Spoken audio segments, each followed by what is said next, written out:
from the Mercedes-Benz of Baton Rouge Studios. This is On Palmer. Welcome in. Hunt Palmer coming to you from the Mercedes-Benz of Baton Rouge studio downtown in the capital city on this Wednesday. Just about half the work week in the rearview mirror. Hope your day is going great. Got Casey Gaines and Jacob Beck back there on the ones and twos with you for the next 2 hours. And we got a couple guests to get to here pretty quickly. Buzzy Haydel going to be with us in 15 minutes. Buzz, he of the 2009 National Championship Baseball team, does some work on the LSU Sports Radio Network. He'll jump aboard in 15 minutes. And excited to welcome Matt McMahon to the show. Coming up at 1:30, Fighting Tiger head coach to the basketball side is out recruiting. Said he did have some time for us today at 1:30, so we appreciate Coach for making some time. We'll chat with him at the bottom of this hour. Of course, Chris Demui in his normal Wednesday spot at 2:30 is a What If Wednesday. We'll get to that in hour number 2. SEC football scheduling. The discussion not over. It's actually continuing, and I'll give you some of my thoughts on some of the words that are coming out of the Florida Panhandle this week. That's in hour number 2 as well. We started LSU in Southeastern last night, and we got a tweet, 15 minutes to game time. Oh, by the way, Southeastern Lions baseball here.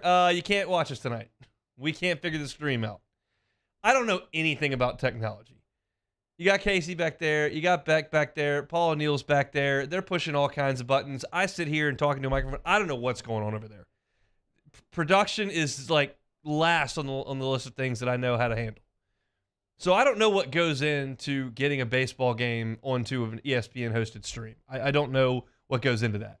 What I do know is a few months ago, Southeastern had some cybersecurity issues. Apparently they still linger. Apparently they still present some problems. And about 20 minutes to first pitch last night, they looked up and went, this isn't going to work for us, which it's a bummer and honestly shouldn't happen. But again, it's difficult for me to go nuts and fly off the handle about the lack of the stream when I don't even know what goes into making a stream. I just know that they should have it, but they didn't. So that's a bummer, but listenership up over on Eagle 98.1, listenership up to the network, listenership up to Blair and Franquez, who I was checking out before I got over to Pluckers to do some sports trivia.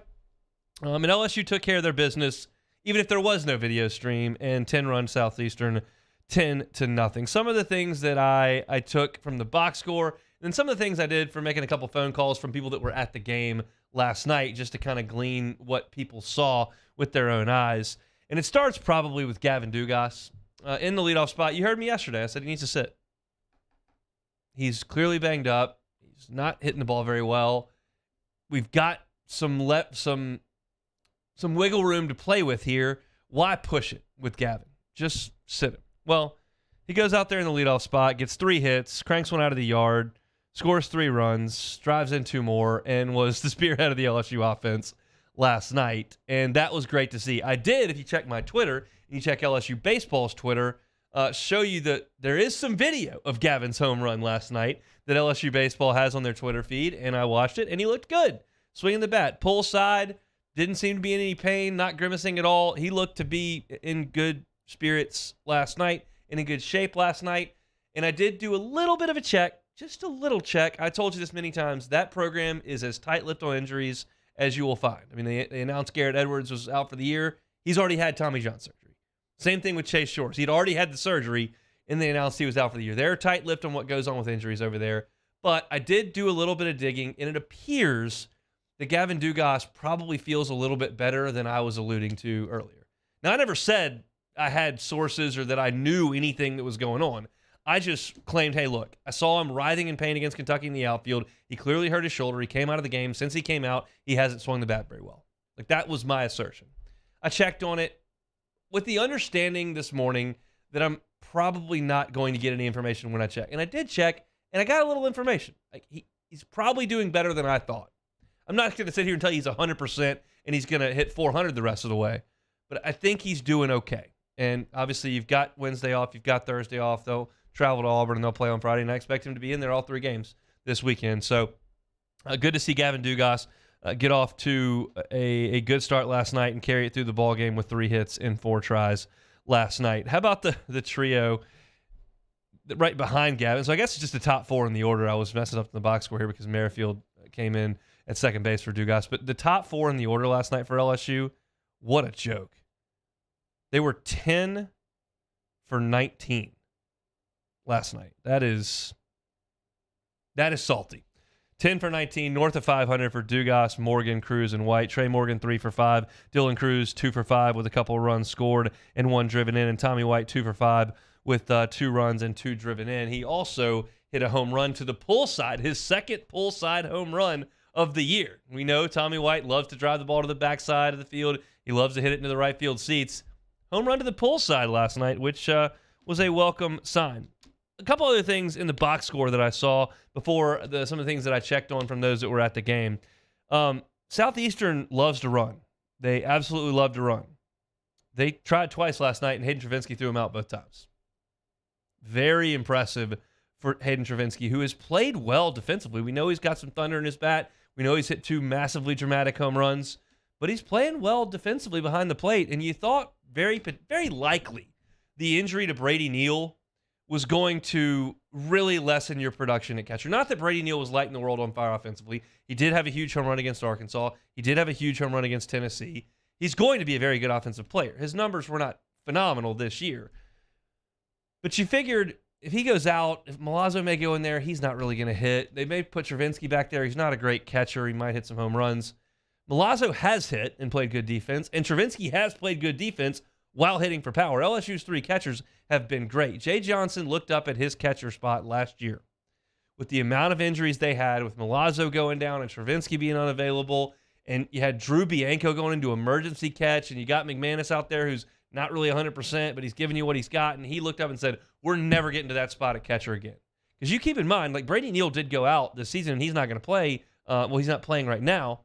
And you still have Travinski, and you still have Milazzo, and you still have Jared Jones, and you still have Ethan Fry. Jay's not going to get hamstrung with no catchers again. And that is manifesting itself right now. Your top catcher goes out, and the rest of the guys are picking up the slack in a big way. LSU did not make an error last night. I like that a lot. I can't claim that I saw every defensive play they made. Maybe there were some balls that were mishandled that weren't scored errors. I don't know. It doesn't appear there were any. It didn't have any errors. And I do know they made a couple of really nice plays on defense. I thought the walks were encouraging. Guidry only 1 and 2 1/3.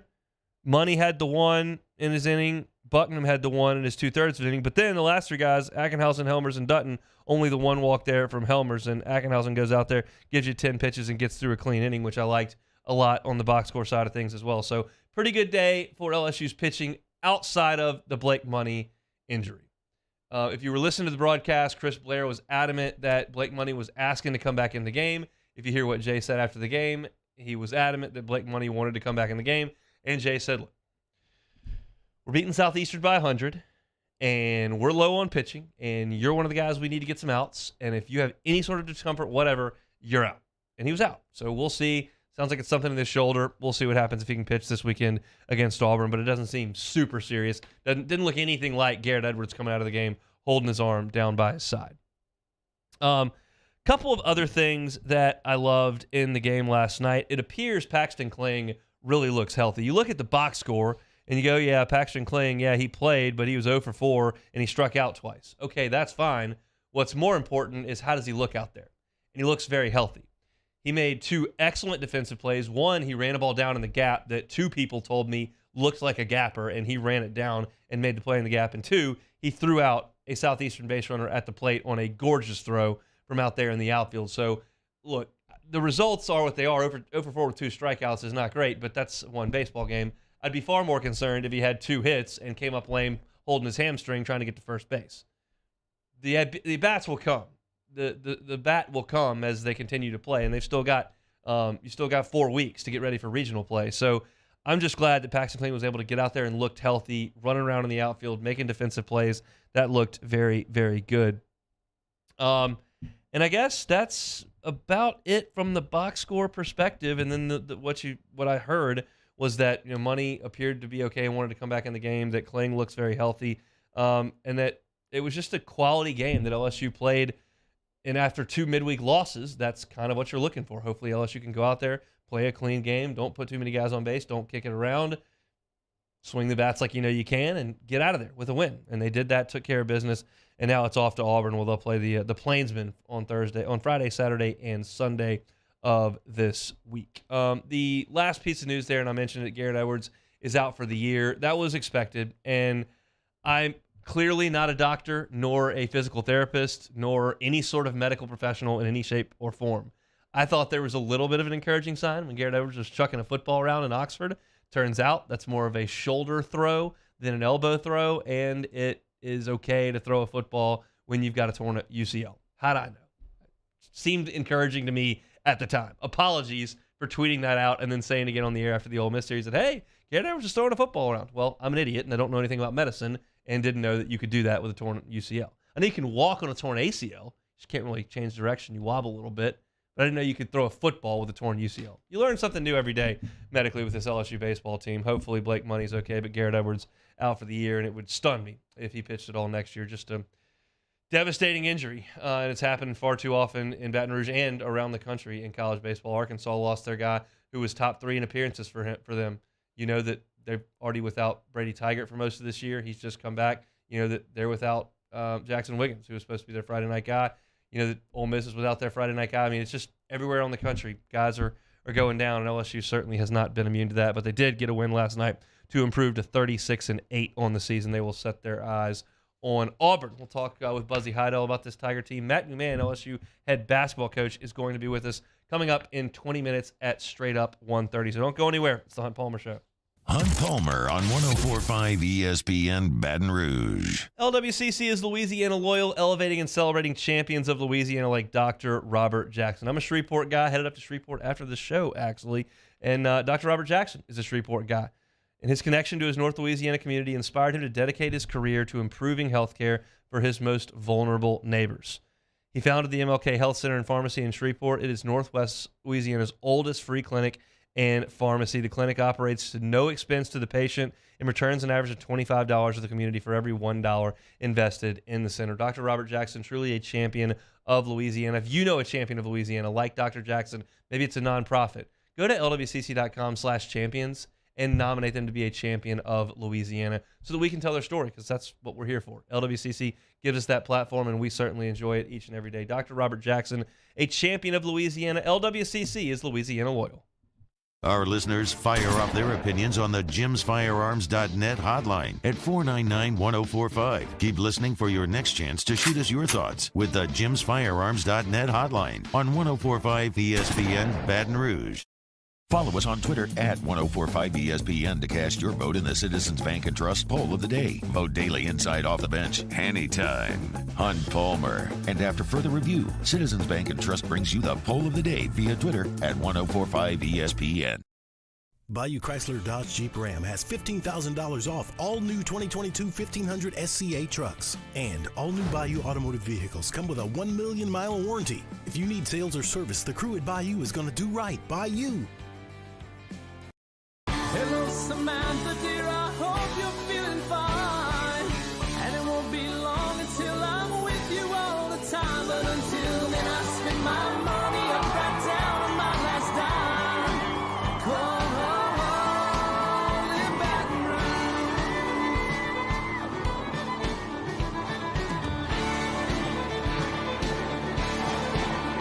I'm ready, what you put me on through. Gotta send my love down to Gulf Coast Office Products is a nationally recognized Savin office equipment dealer based right here in Louisiana. Over 100 employees strong, Gulf Coast has the boots on the ground to support all vertical markets, from education, engineering, legal, and finance. With the latest in office technology, from desktop to production segment units, Gulf Coast and Savin have the perfect fit for you. Call 225-756-2644. That's 756-2644 for Gulf Coast Office Products. There it is, the extra mile, on the border of expected and extraordinary, for those willing to go further, like vans customized for work or play, with safety and tech to keep you connected, supported by a 5-star sales, service, and finance team, and backed by the 1-star you know. So go the extra mile. It's never crowded, because so few have what it takes to go there. Mercedes-Benz Vans. Hey, what's up, y'all? It's that time again. It's heating up. Your boat's getting ready to come out and spend all summer on the water. It's time to take your boat to the next level with front-to-back boat service, where if you want an incredible custom speaker install, it's going to blow people away in the water, that's there for you. You want an HD sonar where you can see the fish under the water before you cast, beat all your friends, that's there for you at front-to-back boat service. So don't put it off. We got the parts in right now. Get them now before they go back on back order. Front-to-back boat service. I've been doing business with Luba for 25 years. They're dependable, trustworthy. It's just the attention to detail with our clients. Our folks have years and years of experience. They're highly trained professionals. But many companies have that asset. What I'd like to think makes Luba a bit different is that we use those. Matt Moscona inviting you to join us for Wednesday's Hump Day AFR, presented by Pluckers. We'll recap LSU Southeastern in baseball and start to look ahead to the Tigers' visit to the Plains. Wednesday's AFR, 3 to 6, 104.5 ESPN Baton Rouge.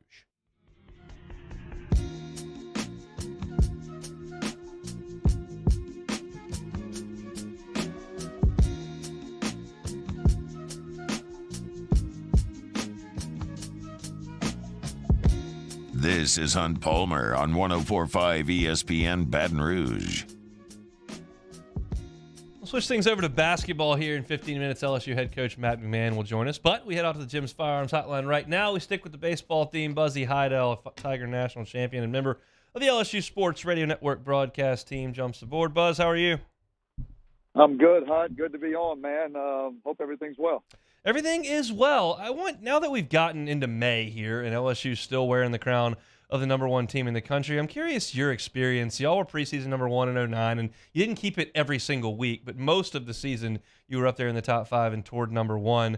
Does that crown ever get heavy, or do they even think about it?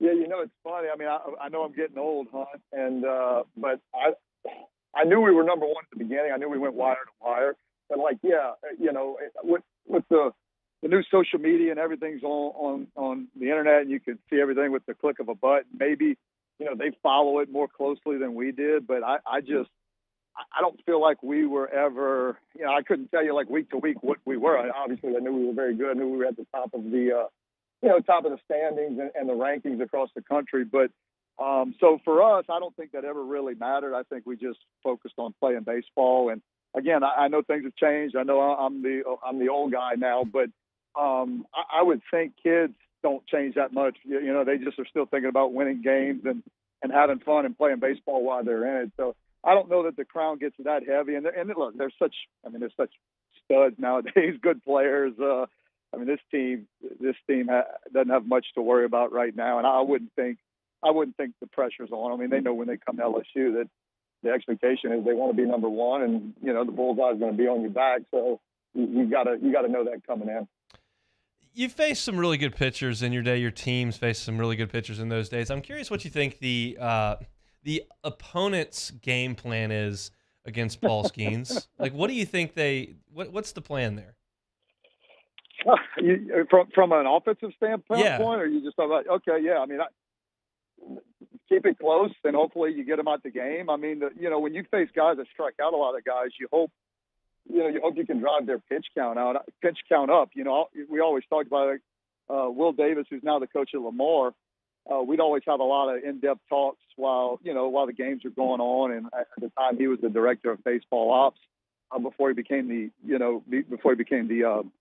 volunteer coach, and then of course moved on to Lamar. But we'd always talk in games, and he'd be like, "Look, we're not going to beat this guy." It wasn't necessarily before the game, but while the game's going on, right? If the guy's dominating and really, really just having a great game, it's like, all right, well, let's see how quick we can get him out the game, because obviously we're not going to beat him. So, if we can get to that bullpen, maybe, in the 6th inning instead of the 8th inning, you've got a chance to go after some guys. And look, bullpen guys can be just as good as the starters sometimes, but, the only chance sometimes you have is getting that dominant guy like a Skeens out of the game as quick as possible.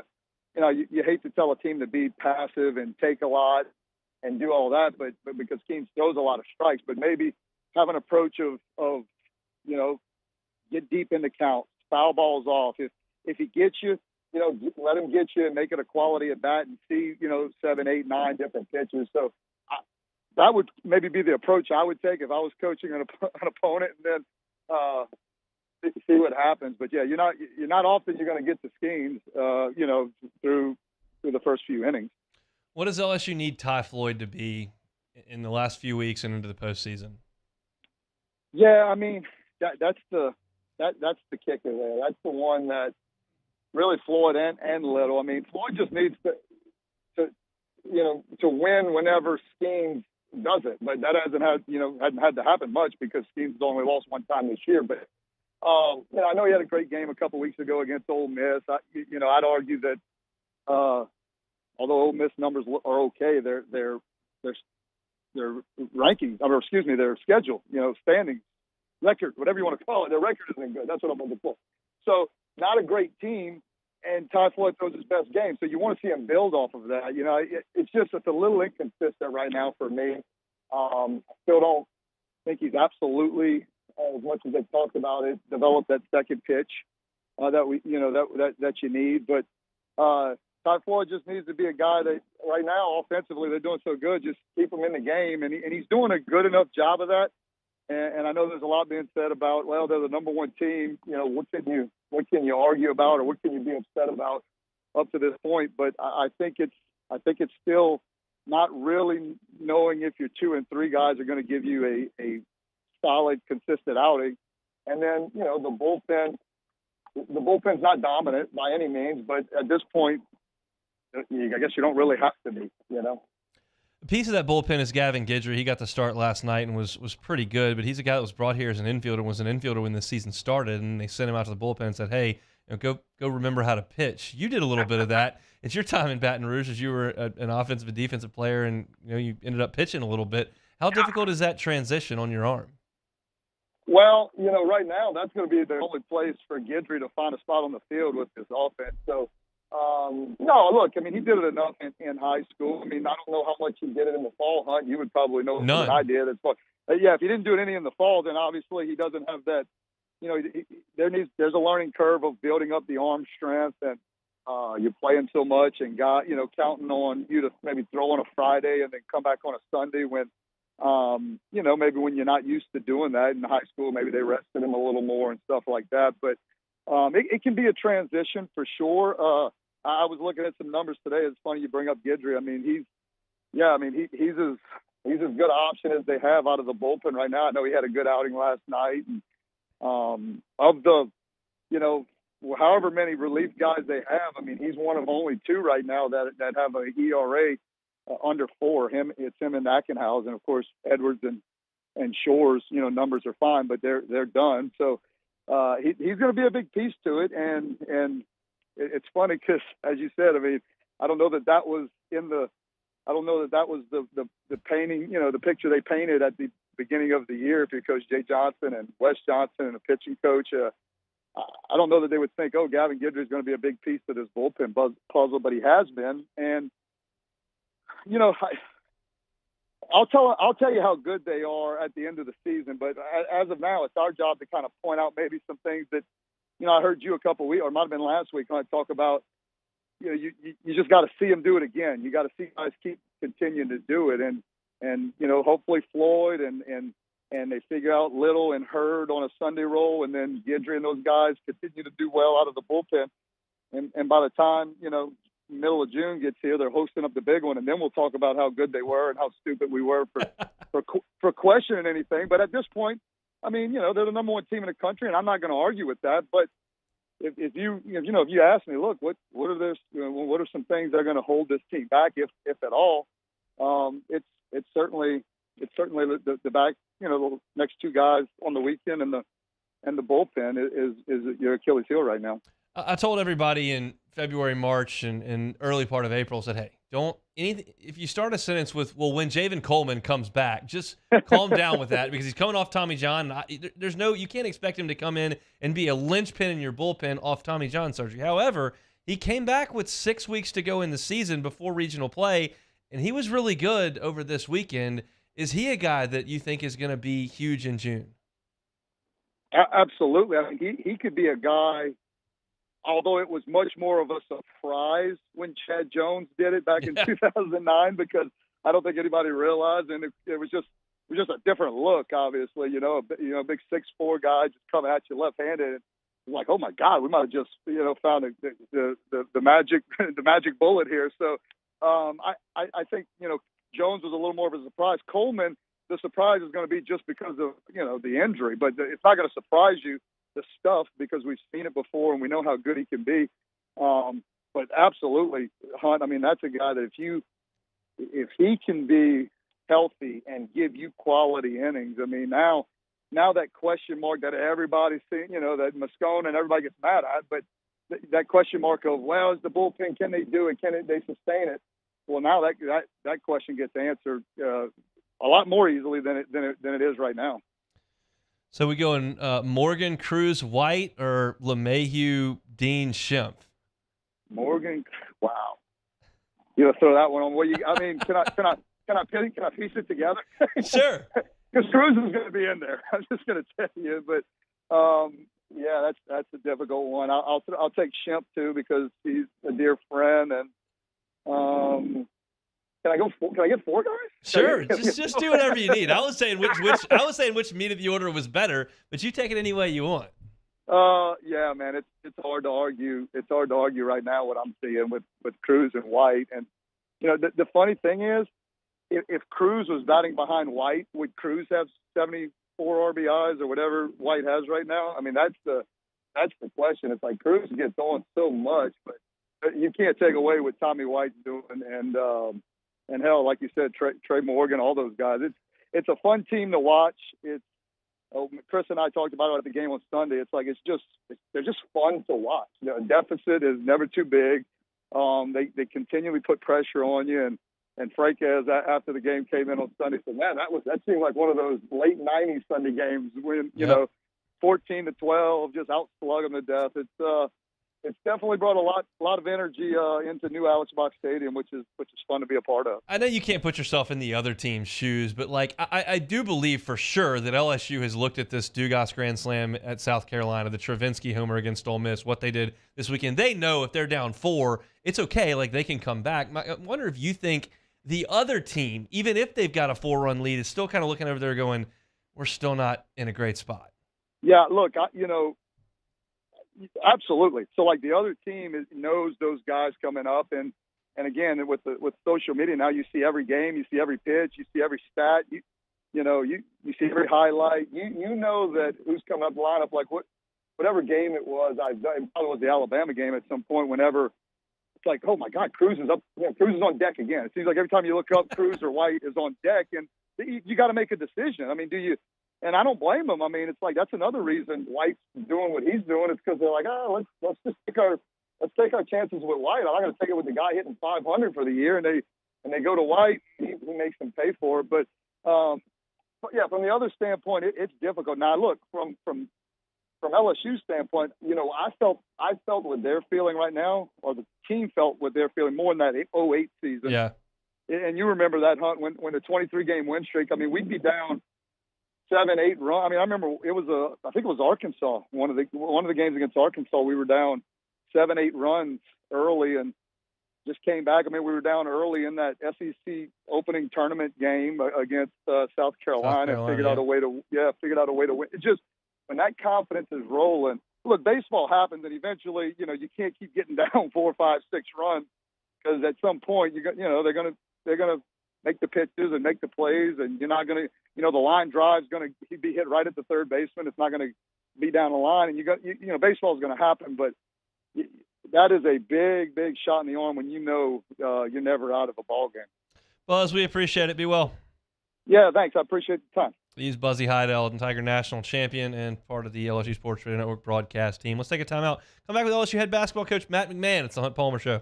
Hunt Palmer on 104.5 ESPN Baton Rouge. One Bath and Closets, onebathandclosets.com. I tell you every day about One Bath and Closets. If you're not really looking to move, but you'd love to kind of upgrade your living situation, what about the bathroom of your dreams? It could be a full-scale bathroom renovation. The floor, the plumbing, the showers, the whole works. David Duvall and his team can do it. They've been doing it for 30 years. Maybe you don't want to put that much money into it, maybe not that much time into it.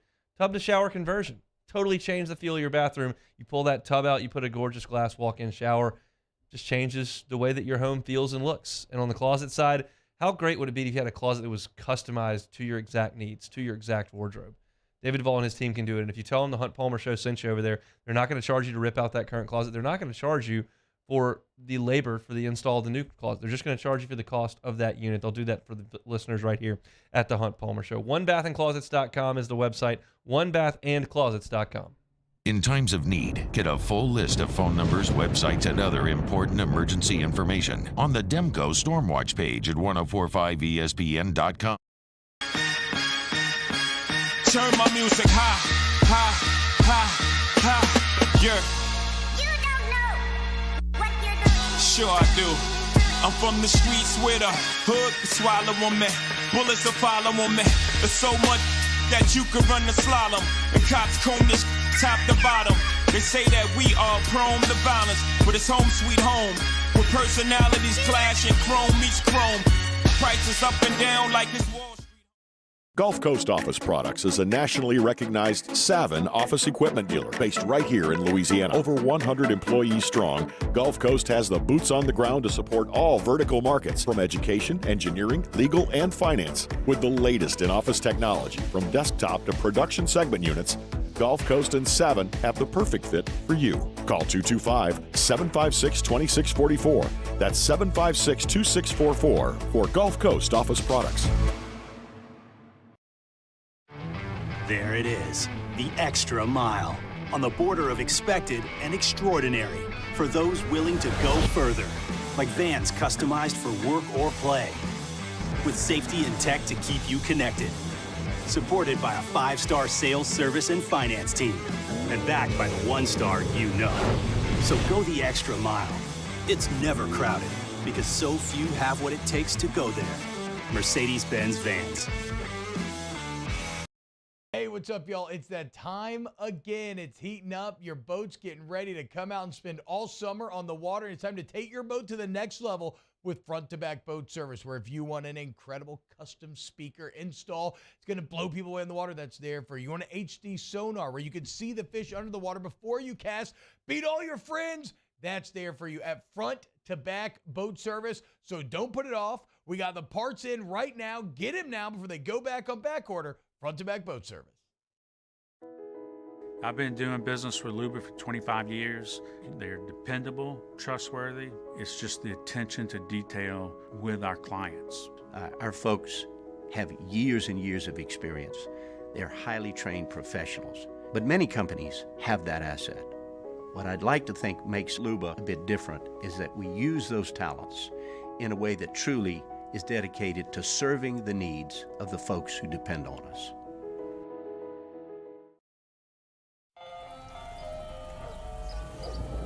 Hey there, little buddy. What's the matter? What's the matter? My windows, siding, and my door. That's what's the matter. Relief Windows can fix all that. I got you. Pop, pop. What's up? Oh my gosh, look! Curb appeal. That's a good-looking neighborhood. For the Wednesday edition of Game Time, we're live from Modesto, getting you ready for Cinco de Mayo. Modesto on Burbank. It's Game Time, 6 to 8 p.m. Wednesday on 104.5 ESPN Baton Rouge.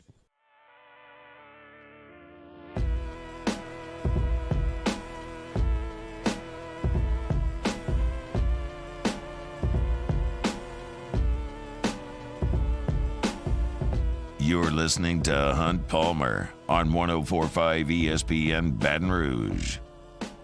Hunt Palmer Show, glad you're with us here on this Wednesday. Half the work week in the rearview mirror. Hope it's going well. We head back out to the Jim's Firearms Hotline. LSU head basketball coach Matt McMahon on the road recruiting, which I think is all that college coaches do at this point. But he's got a couple of minutes for us here, and we certainly appreciate it. Coach, how are you? Hunt, doing great. Appreciate you having me on today. It is certainly our pleasure. I want to start. Now that the season is over a month in the rearview mirror and you've had time to kind of go and assess your roster and move forward into recruiting, as you told me, you won 77% of your games at Murray State. You'd come off a 30-plus win season. Is there anything that you may have gained in terms of perspective or looking at things from a different side, which y'all were certainly on this year? I hope so. I think you certainly it would be tragic to suffer through a season like that and not learn a lot from it. I think some of the issues that we faced were to be anticipated walking into the situation that we did. But I think just the value of roster construction, roster management in this new era of college basketball, and the ability to build a collection of individuals into a team that is connected and plays together, that they understand and accept roles, are some of the challenges that a coaches face as we move forward. So we've got to evolve and find ways to do that at a much higher level as we move forward. There are always exit meetings between coaches and players in every sport at the end of a season. How have those meetings changed in the transfer portal world? Oh, it's a lot different, that's for sure. I mean, these decisions are made quickly. Players have the freedom of movement, which I think is great. I think it's great that they're able to make these transfers if the situation isn't what they're looking for, to find that right role or the ability to make an impact the way they think they can. So I think it's important that you have honest conversations right after the season and make the best decision for both the player and the program moving forward. And so it's been a really good spring for us. I'm excited about the direction we're headed. I absolutely love the guys we've been able to add to our program. We're certainly going to talk about some of those guys here, but I'm curious how you go about the dust settles, the season's over, you've talked to the players in your program, you understand what your numbers are. How do you go about evaluating the enormity of the transfer portal and figuring out who you need to speak with, who you need to have visit, and what's realistic for your program? Yeah, I think it's different for us this year, and so we tried to be very intentional in how we went about doing that. Last year, in April and May, when you don't have any players on the roster, you're just kind of scrambling to fill it out the best you can. I think this year able to be a lot more intentional there. And so for us, we wanted to identify, obviously, the opportunity to get our team older. I mean, I'm sure you saw the stat hunt that, San Diego State in the national championship game, their starting five was older than 5 NBA teams starting 5. So we wanted to get older. We wanted to go to the top 8 or 9 leagues in the country and identify proven producers who had impacted winning and would come in here and fit what we're trying to rebuild here at LSU. And so that was the approach we went. We were able to add 4 guys out of the portal, all 4 double-figure scorers, all 4 coming from programs that won 20-plus games, and all 4 coming from the top 8 leagues in the country by all the metrics. So really excited that we were able to do that. I think that'll bring us more leadership along with the ability to score the basketball at a more efficient level. Let's talk about some of those guys that you've brought in. Jalen Cook is a player that a lot of people here in Baton Rouge are very familiar with because he spent some time here at LSU. You went to Tulane, and the numbers are fantastic. What kind of player have you landed in Jalen Cook? Well, I think just in general, that's where you got to look at things differently now, Hunt. I think the portal rankings in this new era of college basketball are more important right now than the high school recruiting rankings. Yeah. And so you have to go and evaluate not Jalen Cook as an 18-year-old freshman enrolling at LSU. You have to evaluate him as a guy with 3 years college experience. You have to evaluate what he's been able to do on the floor. You're talking about a guy at 20 points a game, 5 assists a game, was in the top 5% in the country in assist rate. Not only this year, but the previous year as well. So, really excited to have a first-team all-league guy coming in. And I think it goes without saying, and I'm sure we'll touch on that with all of these guys, but the passion and pride that he has in LSU and what it means to him to put that jersey on, I think is critically important to what we want to build here. Carlos Stewart's a guy that came on our station, was on with Matt Moscona in the afternoon. He's a guy that sounded like he had a little bit of an edge to him, and he went out to Santa Clara and played very, very well. Of course, another Baton Rouge product. What do you like about Carlos's game? Well, on the court, the ability to score the ball. I think we all know the West Coast League with Gonzaga and St. Mary's and the success that they've had out there. Over 15 points a game in that league. In his 4 games against St. Mary's and Gonzaga averaged 16 points and 2 steals a game in those matchups. This past season, scored 500 points. Another first-team all-league guy. And so you're also talking about a guy with a 6'8" wingspan. And that leads to some of that activity you see on the defensive end of the floor. But I think on top of all of that, it was very refreshing. And the first recruiting call, how excited he was about the opportunity to play at LSU and to come back home and play in front of his family and friends and represent the state of Louisiana.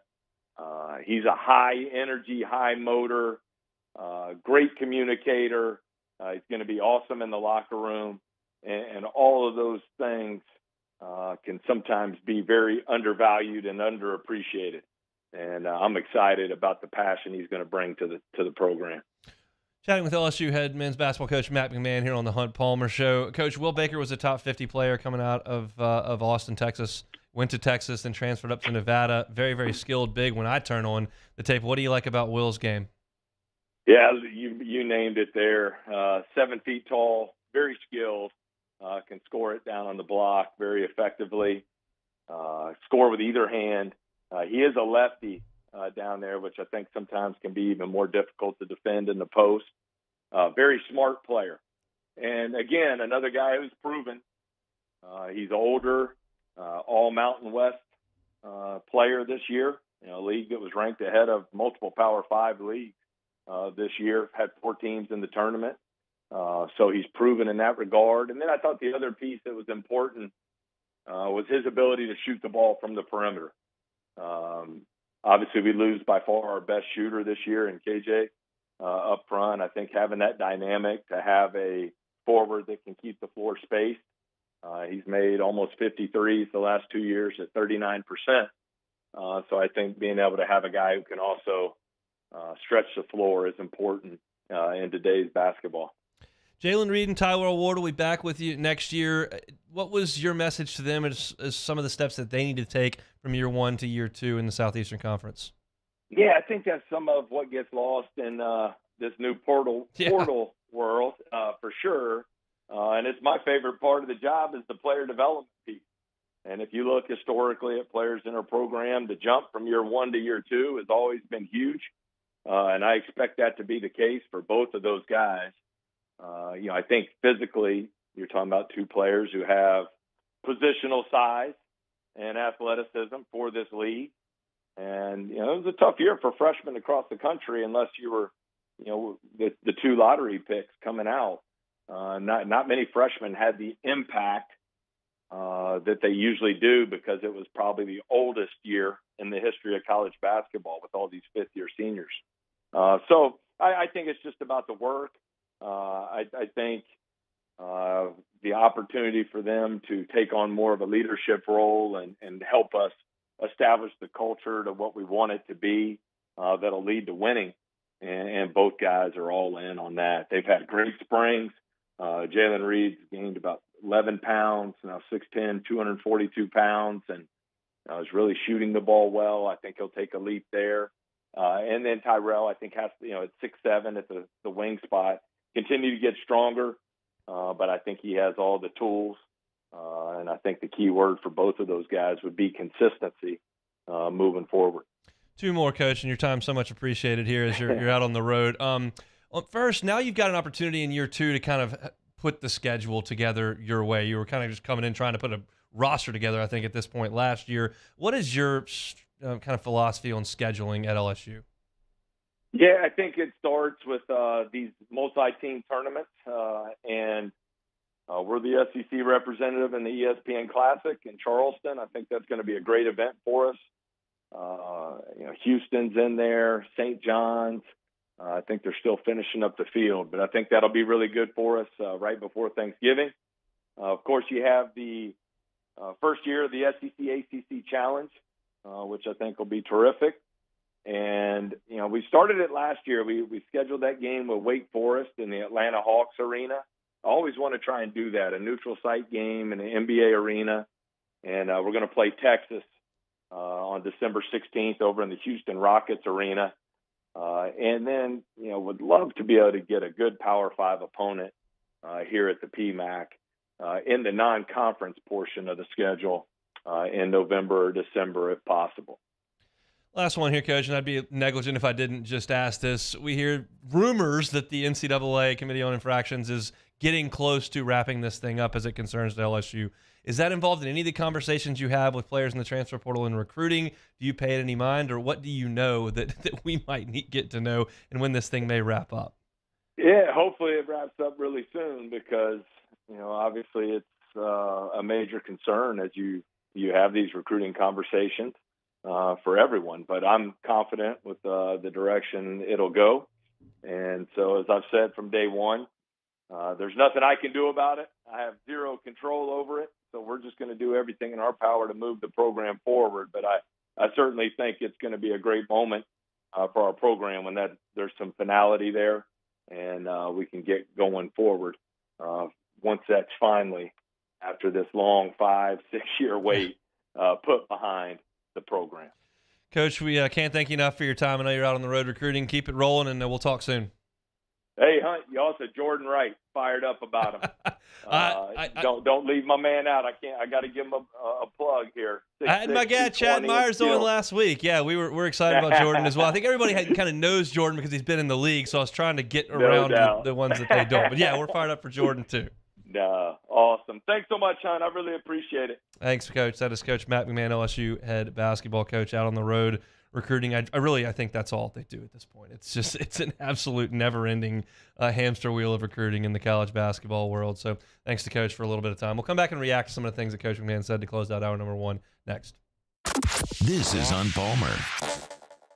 Our listeners fire up their opinions on the jimsfirearms.net hotline at 499-1045. Keep listening for your next chance to shoot us your thoughts with the jimsfirearms.net hotline on 1045 ESPN Baton Rouge.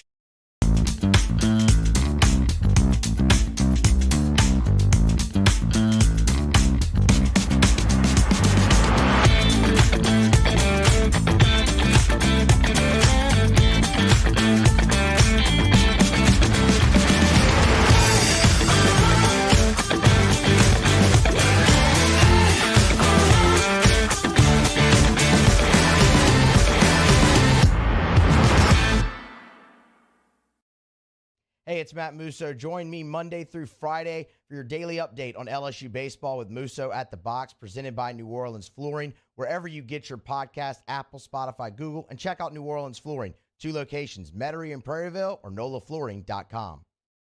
Bayou Ford has the new inventory to get you in a new Ford truck or SUV today, or customize your next vehicle just the way you want it. All new Bayou Ford vehicles come with a 1 million mile powertrain warranty. The crew at Bayou Ford is going to do right by you.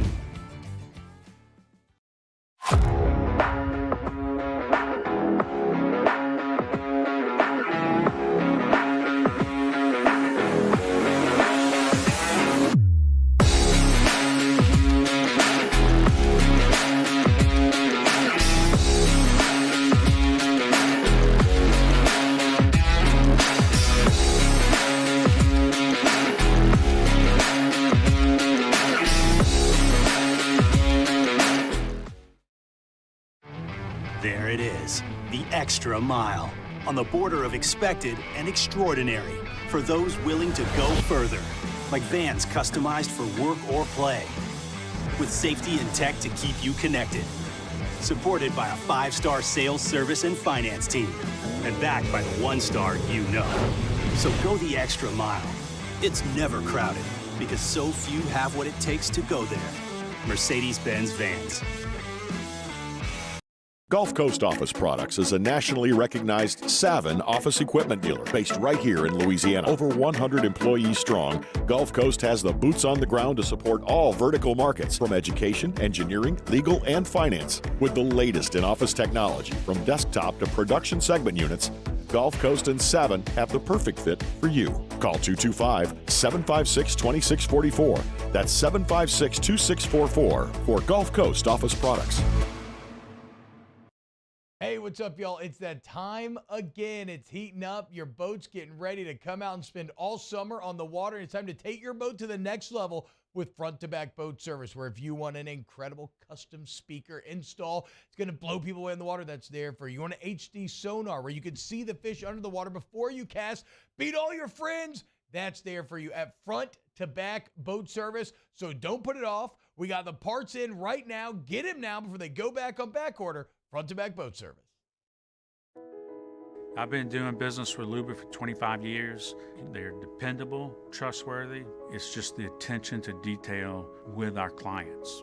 Our folks have years and years of experience. They're highly trained professionals. But many companies have that asset. What I'd like to think makes Luba a bit different is that we use those talents in a way that truly is dedicated to serving the needs of the folks who depend on us.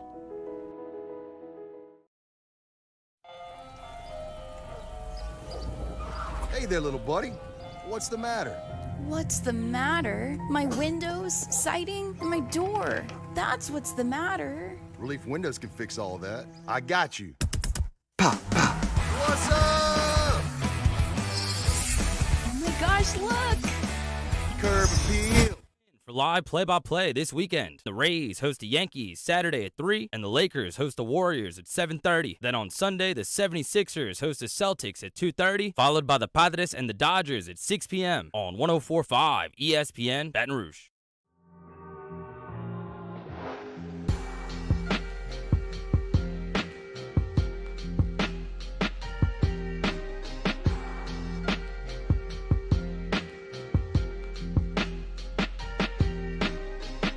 This is Hunt Palmer on 104.5 ESPN Baton Rouge. Huge thanks to McMahon for spending some time with us. It's a crazy schedule for them right now, and I thought it was fascinating, some of the things that he laid out for us, and was very upfront, saying, like, yeah, the high school stuff, like, we're certainly going to recruit great high school players, but the most important thing you can do is get in the transfer portal and get your players, proven guys. Get older. All the teams that were really, really good were old. He mentioned San Diego State was older than a handful of NBA teams. And they have certainly gotten older. Jalen Cook is a fourth-year player. Jordan Wright is a fifth-year player. Carlos Stewart is a third-year player. Will Baker is a fifth-year player.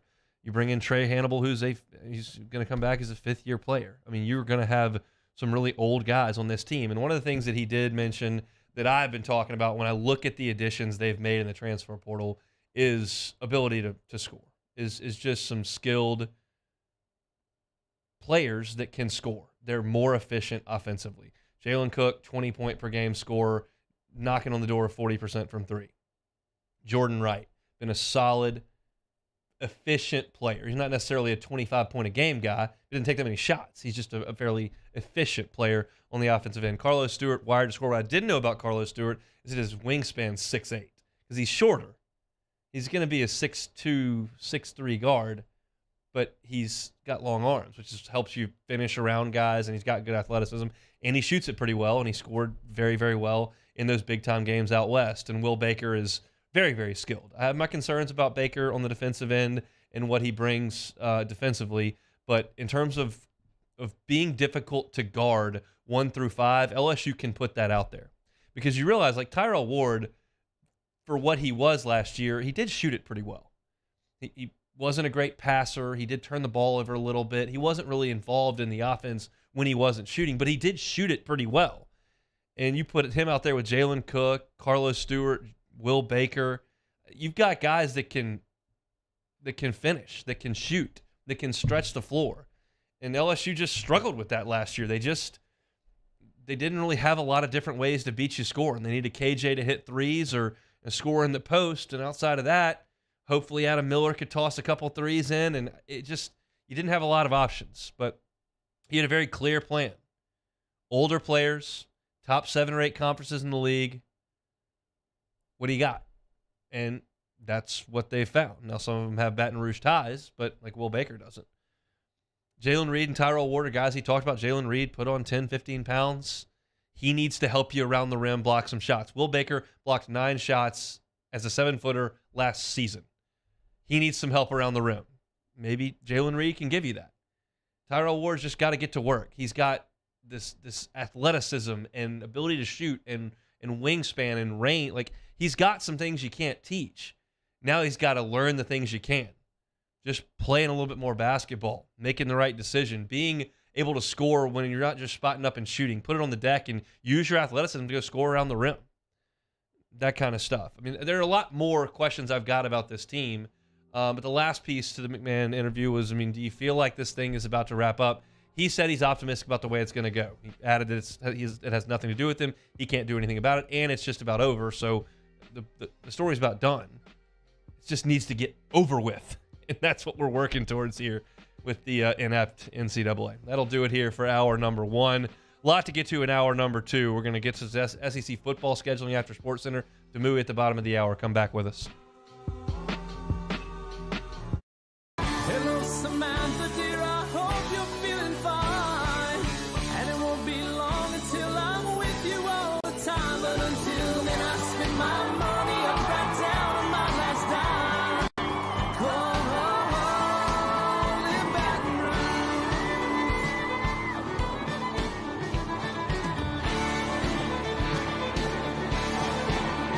I'm ready, what you put me on through. Gotta send my love down the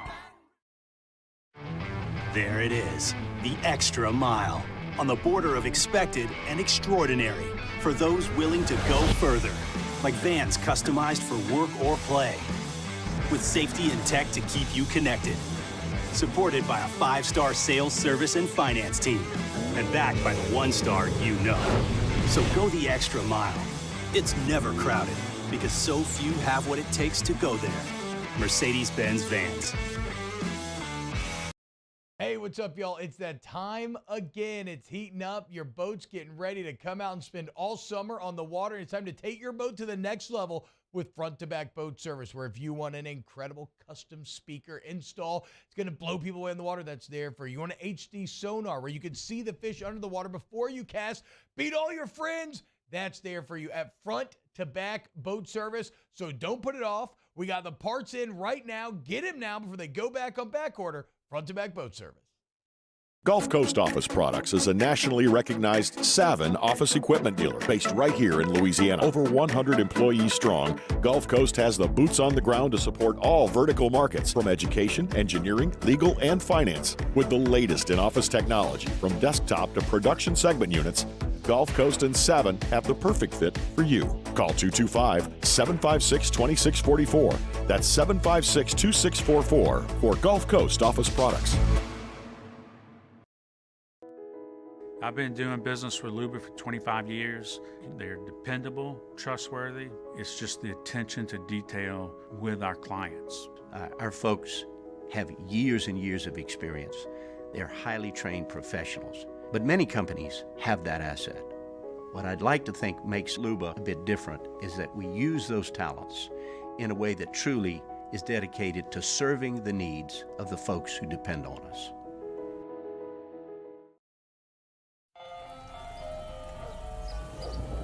Hey there, little buddy. What's the matter?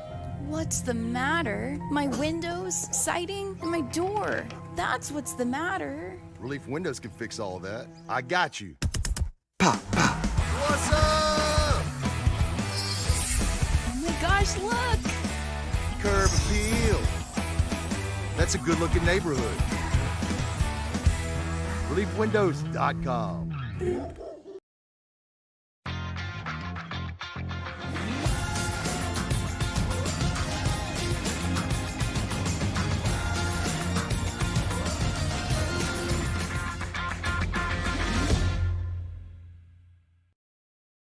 All right, let's say ah.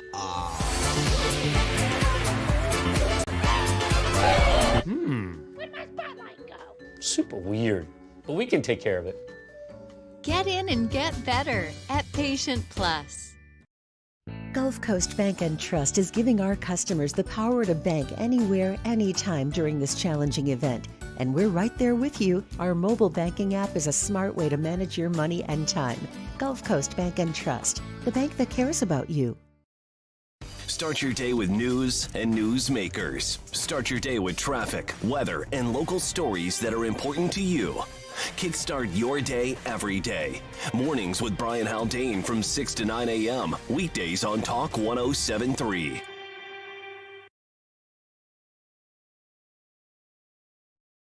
This is SportsCenter. I'm Christine Lisi. The 76ers are ready to welcome back star center Joel Embiid for Game 2 of the Eastern Conference semifinals tonight against the Celtics. The NBA MVP plans to return tonight, barring a setback with his sprained knee. A better option, though, for Embiid would be to miss a second straight game of the series, in the opinion of First Take host Stephen A. Smith. Because of his health, his shaky history of health, I understand that some people it might not make a big difference. Game 2, Game 3, what's the big difference? I think with the Sixers having gotten Game 1, I personally think he should wait, miss Game 2, and then come back ready Game 3 and do his thing. Sixers Celtics Game 2, 7:30 Eastern, ESPN Radio. Kings general manager Monty McNair is the 2022-2023 NBA Executive of the Year. In his third season with the Kings, McNair assembled a team that finished 48-34 and snapped a 16-year postseason drought. Lionel Messi will leave PSG at the end of the season when his contract expires. Sources told ESPN he's got an offer from Saudi Arabia. There's also interest from Barcelona and Major League Soccer's Inter Miami. Think O'Reilly Auto Parts for all your car care needs. They're close, convenient, and have the parts you need fast, along with excellent customer service from professional parts people you can trust. Stop by your local O'Reilly Auto Parts today or visit O'ReillyAuto.com. Now, Hunt Palmer. Hunt Palmer on 104.5 ESPN Baton Rouge. Holding down the middle of the day. Live from the Mercedes-Benz of Baton Rouge studios. This is Hunt Palmer. Hour 2 on this Wednesday. Hunt Palmer from the Mercedes-Benz of Baton Rouge studio downtown in the capital city. Chris Demui with us in 30 minutes from right now. He of the 60 feet 6 inches LSU baseball podcast. We'll do a What If Wednesday coming up in 15 minutes as well. We're going to start with SEC football scheduling. Are there any Jersey Shore fans out there? There are very few things I can handle pop culture, but Jersey Shore is one of them. They used to put on the shirt before the shirt. There was a shirt that they would wear to go out to the clubs. They would put on a shirt before they went out so as not to damage the shirt that they really wanted to wear when they go out. It's kind of what's going on with the SEC administrators right now and the presidents and athletic directors around the conference. They're in watercolor, or I think they're in Rosemary right now. It's the meeting before the SEC meetings. The SEC meetings actually comes up in a few weeks. This is the meeting before the meetings. It's like the shirt before the shirt. And they're just kicking around football scheduling is basically what has been communicated to some of the people who are in the know over there. You've got Aaron Suttles, who wrote a piece for The Athletic on it. Andy Staples wrote a piece for The Athletic on it. Ross Dellinger wrote a piece for Sports Illustrated on it. There's a lot of little smoke coming out from these gatherings. And I don't get the sense that it's like dishonest or there's an angle to these people letting some news out to these journalists. I just think that everyone is fully aware where things stand. There's two options. Some are in favor of one of the options and some are in favor of the other option. They're not really coming up with anything more creatively. They've got two choices in terms of getting this nailed down. And keep in mind, we're like 15 months from having to put this into practice. You've got to have this ready to roll in 2024 when Texas and Oklahoma show up to play football. So, by all accounts, this spring meeting, summer meeting, whatever you want to call this thing that's going on in Destin in a couple of weeks, that is going to be when this decision is ultimately made, if not before that. But that seems to be like pretty close to the cutoff. And the two options are well known, well publicized. It's an 8-game schedule with one permanent opponent, and then you cycle everybody else in the league. There's a 9-game schedule with 3 permanent opponents, not pods, not divisions, 3 permanent opponents that cycles the rest of the league every couple of years. And it appears that it's kind of a haves and have-not situation. I know I use that term a ton when we talk about football scheduling, but I don't have another way to phrase it. Florida ain't Vanderbilt. Bama ain't Arkansas. Georgia ain't Kentucky. Like, it's just not. LSU's not Mississippi State. They have different goals. They have different aspirations. They have different functional purposes. Ole Miss and Mississippi State want to win 10 games and beat the other team in the state. LSU wants to win the national championship. And the athletic directors and presidents of their respective schools know what the schools want. And the schools with lesser history, tradition, and winning football programs want to play 8 games. They want to play Memphis. They want to play South Alabama. They want to play Toledo and Rice because they win. Wins are good for them. Wins are gold. The big boys say, we'll play 9 games. We don't care. Because guess what? If we go 10-2, we're getting in the expanded playoff. 10-2 in the Southeastern Conference is getting you in the playoff. Last year, LSU went 10-2. They would have definitely been in the playoffs. They went 9-3. That was a mistake. That A&M game, that'll really get you, won't it? And then you throw a non-conference loss in, which you usually don't have. But it's live radio, it happens. But before the A&M game, when LSU had 2 losses, had they won that game, clearly they would have been into a playoff in the expanded format. There's so many layers to this that make it so easy to me. But we know where I'm sitting. I'm sitting here in Baton Rouge. I'm sitting here loyal to my alma mater and the school that I pull for and want to do well, and that's LSU. And I've been very wide open saying everything that happens in college sports, my first reaction is not going to be, is it better for the student athletes? Is it more respectful to the coaches? Where's the money going? None of those are my reaction. My first reaction is, well, how does that affect LSU? Okay. Well, I have, and I want to play the 9 conference games because the loss isn't going to hurt me as bad, and it creates more money because the television stations and the people that are cutting the checks want to televise LSU in Texas, not LSU in North Texas. They want Alabama and Florida, not Alabama and Florida Atlantic. And if you do that more often, well, the package is worth more money because nobody cares about watching Alabama and Florida Atlantic. Now, you've heard me bang this desk for 10 years saying I would rather out of conference play Nicholls State than Ohio State. Well, the game changes when you move the playoffs from 2, where we were 6 years ago, 8 years ago, to an expanded playoff. Now I don't have to feel that way. I don't have to feel like every loss is going to cripple my program. Now I'm all for it. I'll go play Florida. I'll go to Norman. Send me the Vols down here. That's fine. I'm willing to earn it now because my margin for error is not 0. It used to be 0. Now it's not. And so this is the way I approach this thing is, okay, let's play the 9 games. Let's get the 3 permanents. I'm fine playing Bama, Ole Miss, and A&M. That's what you threw me. Bama's going to be tough way more often than not, even when Saban's gone. Ole Miss is going to be not as good way more often than not. Kiffin's not going to be there that long. And A&M's never climbed the mountain. Yeah, it looks pretty over there. That's a nice stadium. They got a lot of NLL cash, and that recruiting class looks all fancy. But, hey, would I rather play them or Georgia? I think you know my answer. So I'm okay with even what LSU's drawing in that, even though they get Alabama.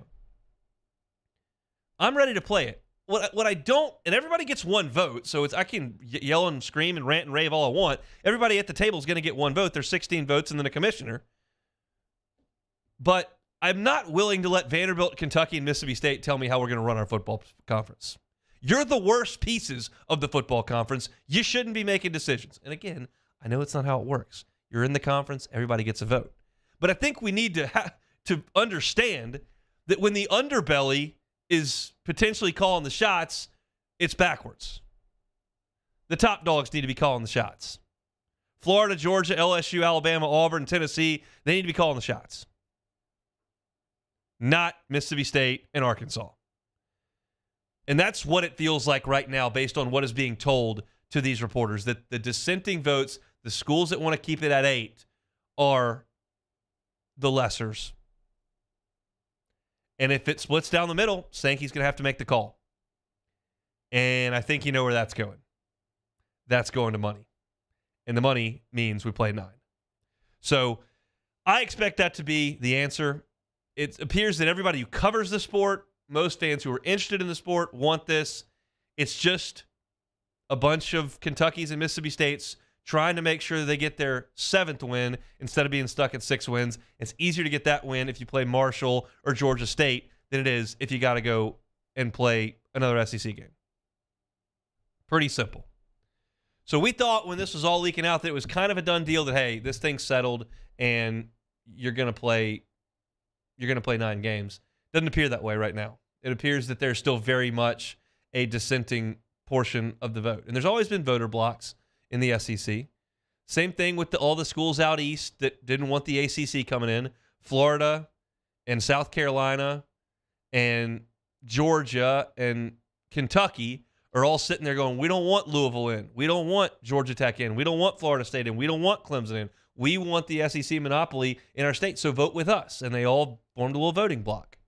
Same thing goes for your Kentucky's AD. You pick up the phone and call up to Fayetteville and say, hey, we gotta protect that 7th win. We gotta protect that 8th win. You need to stay here.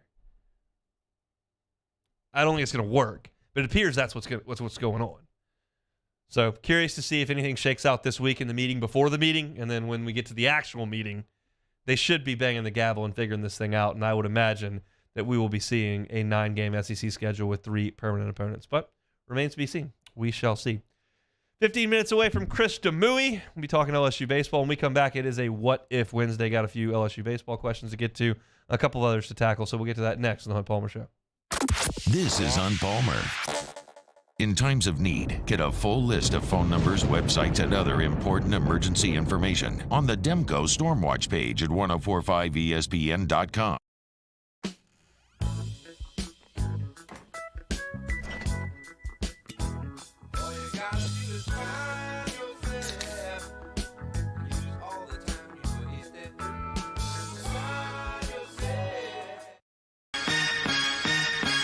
Turn my music high, high, high, high, yeah.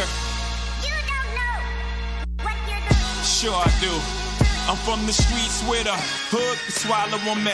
Bullets will follow on me. There's so much that you could run the slalom. And cops comb this top to bottom. They say that we are prone to violence, but it's home sweet home. With personalities clashing, chrome meets chrome. Prices up and down like it's Wall Street.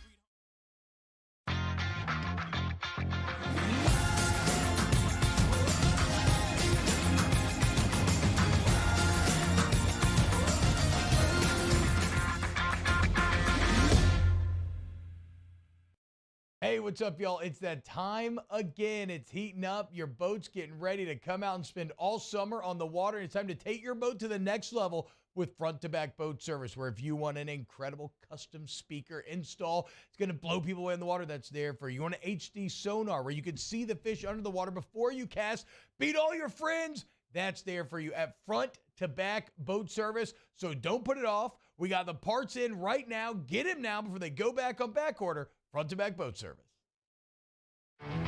There it is, the extra mile, on the border of expected and extraordinary, for those willing to go further, like vans customized for work or play, with safety and tech to keep you connected, supported by a 5-star sales, service, and finance team, and backed by the 1-star you know. So go the extra mile. It's never crowded, because so few have what it takes to go there. Mercedes-Benz Vans. Gulf Coast Office Products is a nationally recognized Savin office equipment dealer based right here in Louisiana. Over 100 employees strong, Gulf Coast has the boots on the ground to support all vertical markets from education, engineering, legal, and finance. With the latest in office technology from desktop to production segment units, Gulf Coast and Savin have the perfect fit for you. Call 225-756-2644. That's 756-2644 for Gulf Coast Office Products. I've been doing business with Luba for 25 years. They're dependable, trustworthy. It's just the attention to detail with our clients. Our folks have years and years of experience. They're highly trained professionals. But many companies have that asset. What I'd like to think makes Luba a bit different is that we use those talents in a way that truly is dedicated to serving the needs of the folks who depend on us.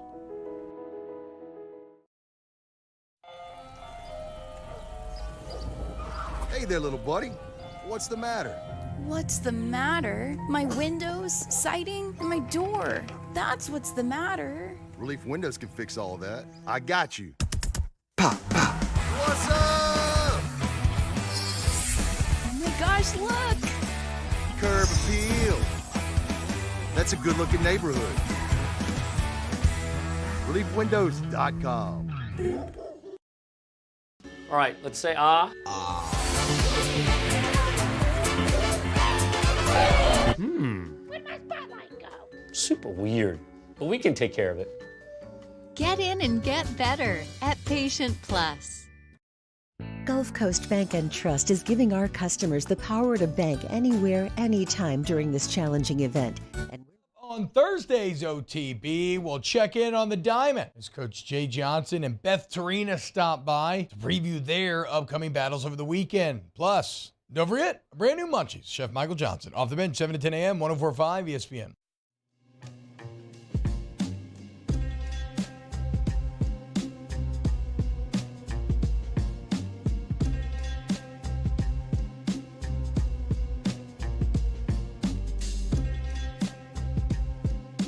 You're listening to Hunt Palmer on 104.5 ESPN Baton Rouge. We'll get to Chris Demui here in 15 minutes talking some LSU baseball. Thankfully, LSU head basketball coach Matt McMahon joined us in the first hour. That bumped What If Wednesday to hour number 2, but we were still going to get to it. It's What If Wednesday. Time, space, reality. It's more than a linear path. Where a single choice can branch out into infinite realities. Follow me and ponder the question, what if? Jacob Beck, let's fire away. All right. Let's see here. All right. Starting off here, what if you got to select LSU's regional pitching rotation? Oh, man, I would need to know the matchups. Your matchups are always important, especially when it comes to who the 4 seed has to pitch. If you can reasonably expect LSU to hang a 10 spot in game 1, I think that changes the math. Now, if there's some sort of, like last year, Texas had a really good team. They got to Omaha. You know who they saw on the Friday of their regional at home? Paul Skeens. Okay, that changes things up a little bit. So my assumption will be that LSU will be dealt a pretty soft 4 seed. Probably one of the worst 3 or 4 teams in the field. And so if that's the case, I'm going to throw Ty Floyd out there and assume that Ty can get me through 6 innings. And at the point which Ty Floyd can get me through 6 innings, I believe I can go to just about anybody in the last 3 innings because I've scored enough runs to where we can go towards the back end of the bullpen.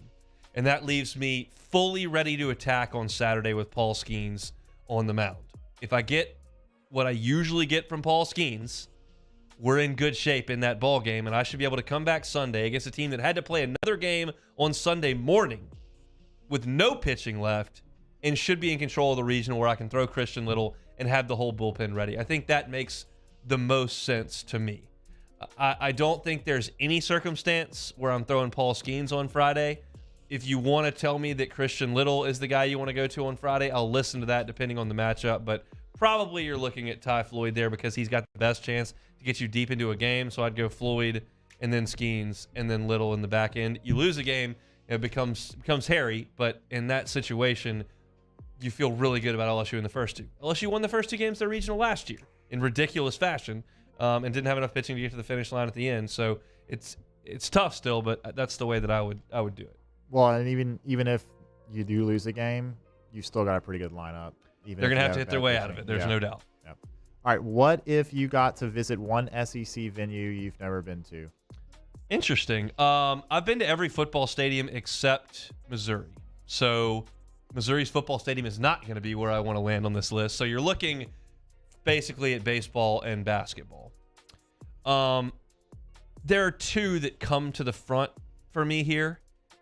One is Baum Walker in Fayetteville. I've never been there. I've been to Duty. Actually, I haven't been to the new Duty Noble, and I've been to Swayze a couple times as well.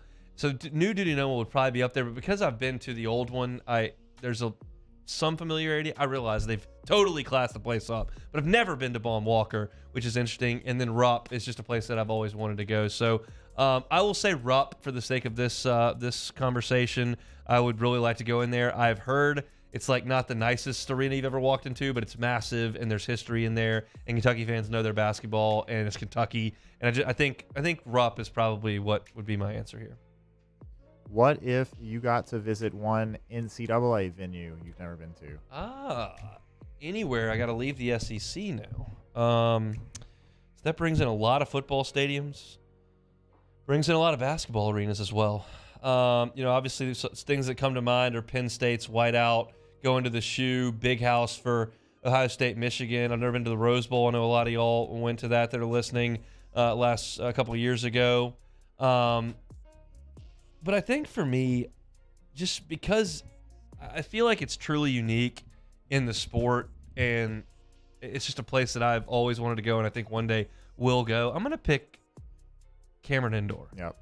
It's people that have been there have explained it to me like it's like you're walking into Allen Hall in the Quad at LSU. Like it's just a building that doesn't have any characteristics of a basketball arena because it's very small. And that intimate nature of what the building looks like, and the student section running the entire length of the floor, that to me seems like a place I would like to go. Obviously, with Coach K gone, probably not quite the same mystique as seeing him on the sideline there.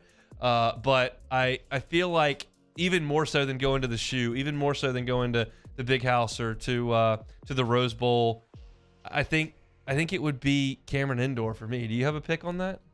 Yeah, I was thinking about it. It would probably be Cameron Indoor, but maybe the Cotton Bowl for UT Oklahoma. Interesting. I've heard that's like a pretty. I have cool been to the experience. Cotton Bowl for LSU in Texas in January of 2002. Is that right? I think that's right. The next year was the title year. Yeah, I think that sounds. I think that's right. The Roy Williams just went absolutely berserk, and we couldn't tackle him. Michael Clayton was playing defense in that game. I remember that. So yeah. So I have been to the Cotton Bowl, but not for that game. That's an interesting thought as well. Yeah, I think that's a good one. All right. I saw one here. Stephen Miller says, "What if LSU wins the baseball national title this year? Where do you rank them with the 7 then national title teams?" I'll be completely honest.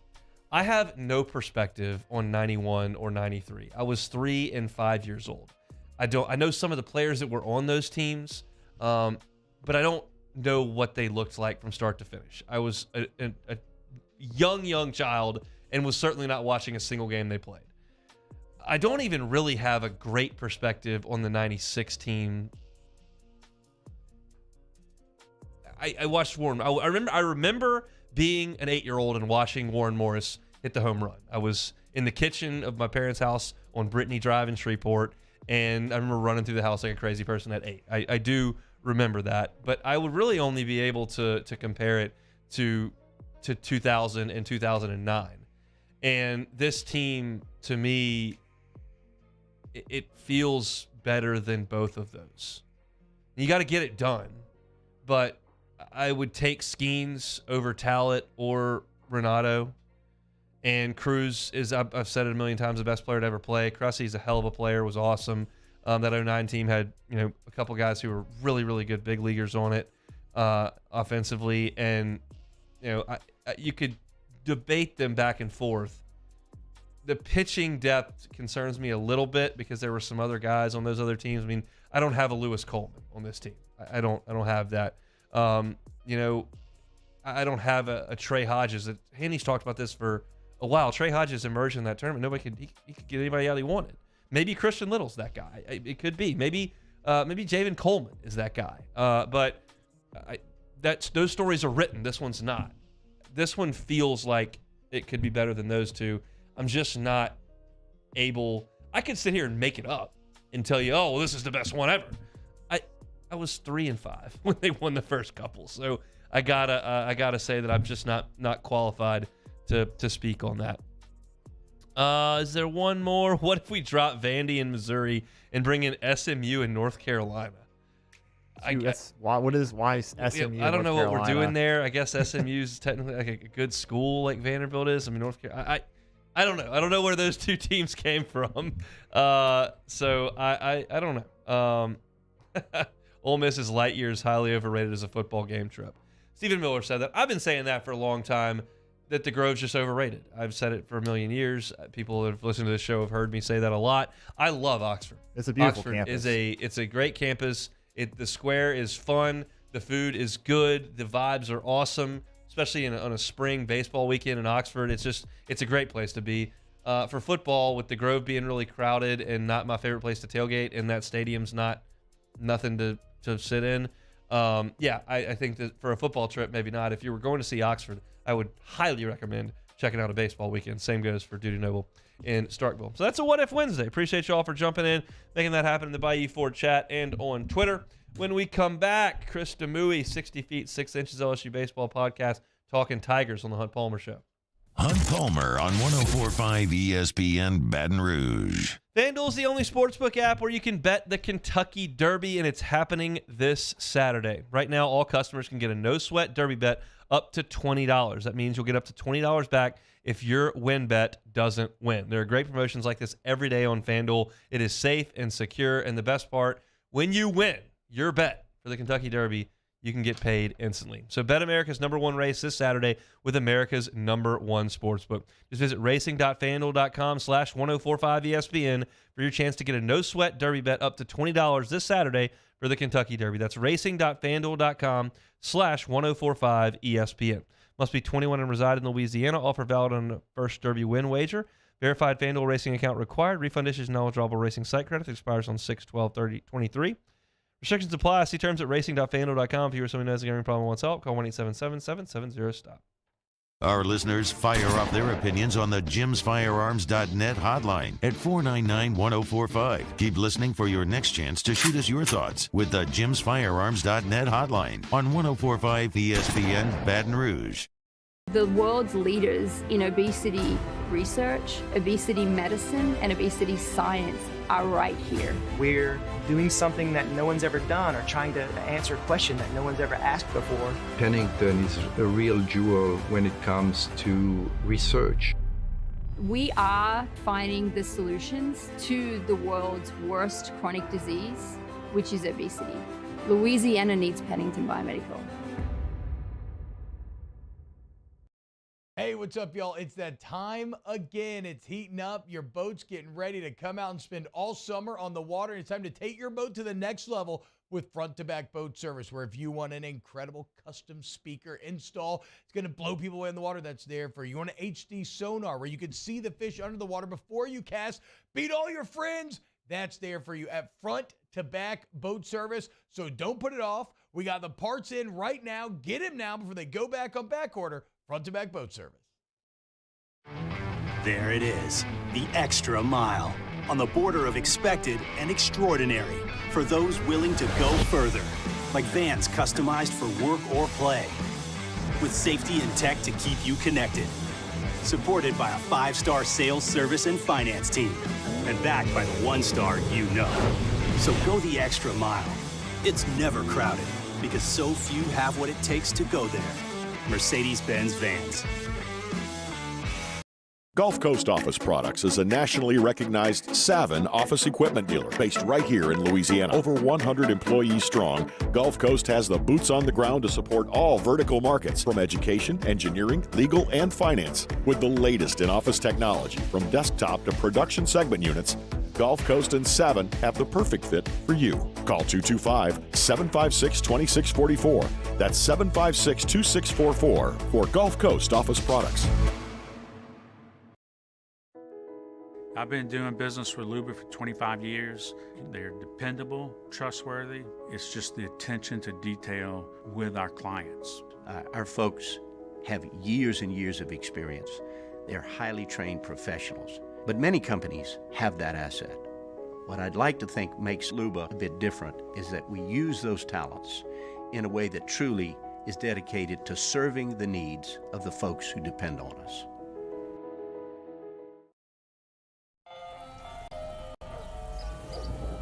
Hey there, little buddy. What's the matter? What's the matter? My windows, siding, my door. That's what's the matter. Relief Windows can fix all of that. I got you. Pop, pop. What's up? Oh my gosh, look! Curb appeal. That's a good-looking neighborhood. Anagriff, join us for the Wednesday edition of Handy Time. We take a look back at LSU and Southeastern. Scott Rabelais is with us, and we do first class, second class, no class. Handy Time, noon weekdays, 104.5 ESPN Baton Rouge.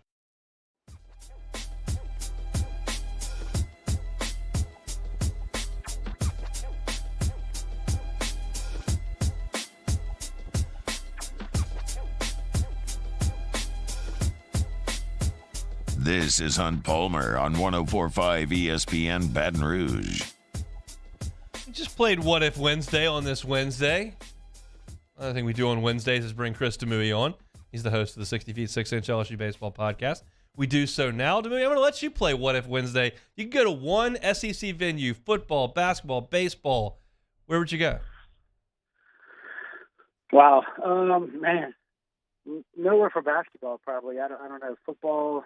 Man, I don't know. Maybe Georgia. I'm not going anywhere near A&M for anything. I don't know. Maybe Rupp, I guess, to watch like a Carolina-Kentucky game or something like that. I guess you put me on the spot. Or LSU. I would like to see LSU Arkansas at Arkansas.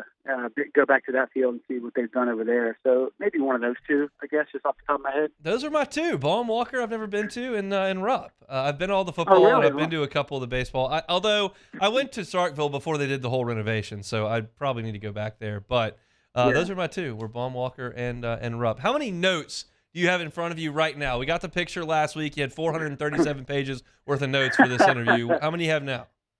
None, because I'm working, I'm traveling, so I have my iPad and I'm sitting in a parking lot. So I'm going off the top this weekend off of what I can remember. So we like that. All right. Over the weekend, LSU did enough to get 3 games against Alabama. More encouraged because they did enough to sweep a good Alabama team, or discouraged because Alabama got the bats out and hit a little bit? I would say encouraged. You know, I think we talked last week about just the veteran team that Alabama brought. So the fact that they hit didn't really surprise me. And, you know, those guys can swing it. If they pop up in a regional, a lot of people are projecting them as a 2 seed. They will be a brutal 2.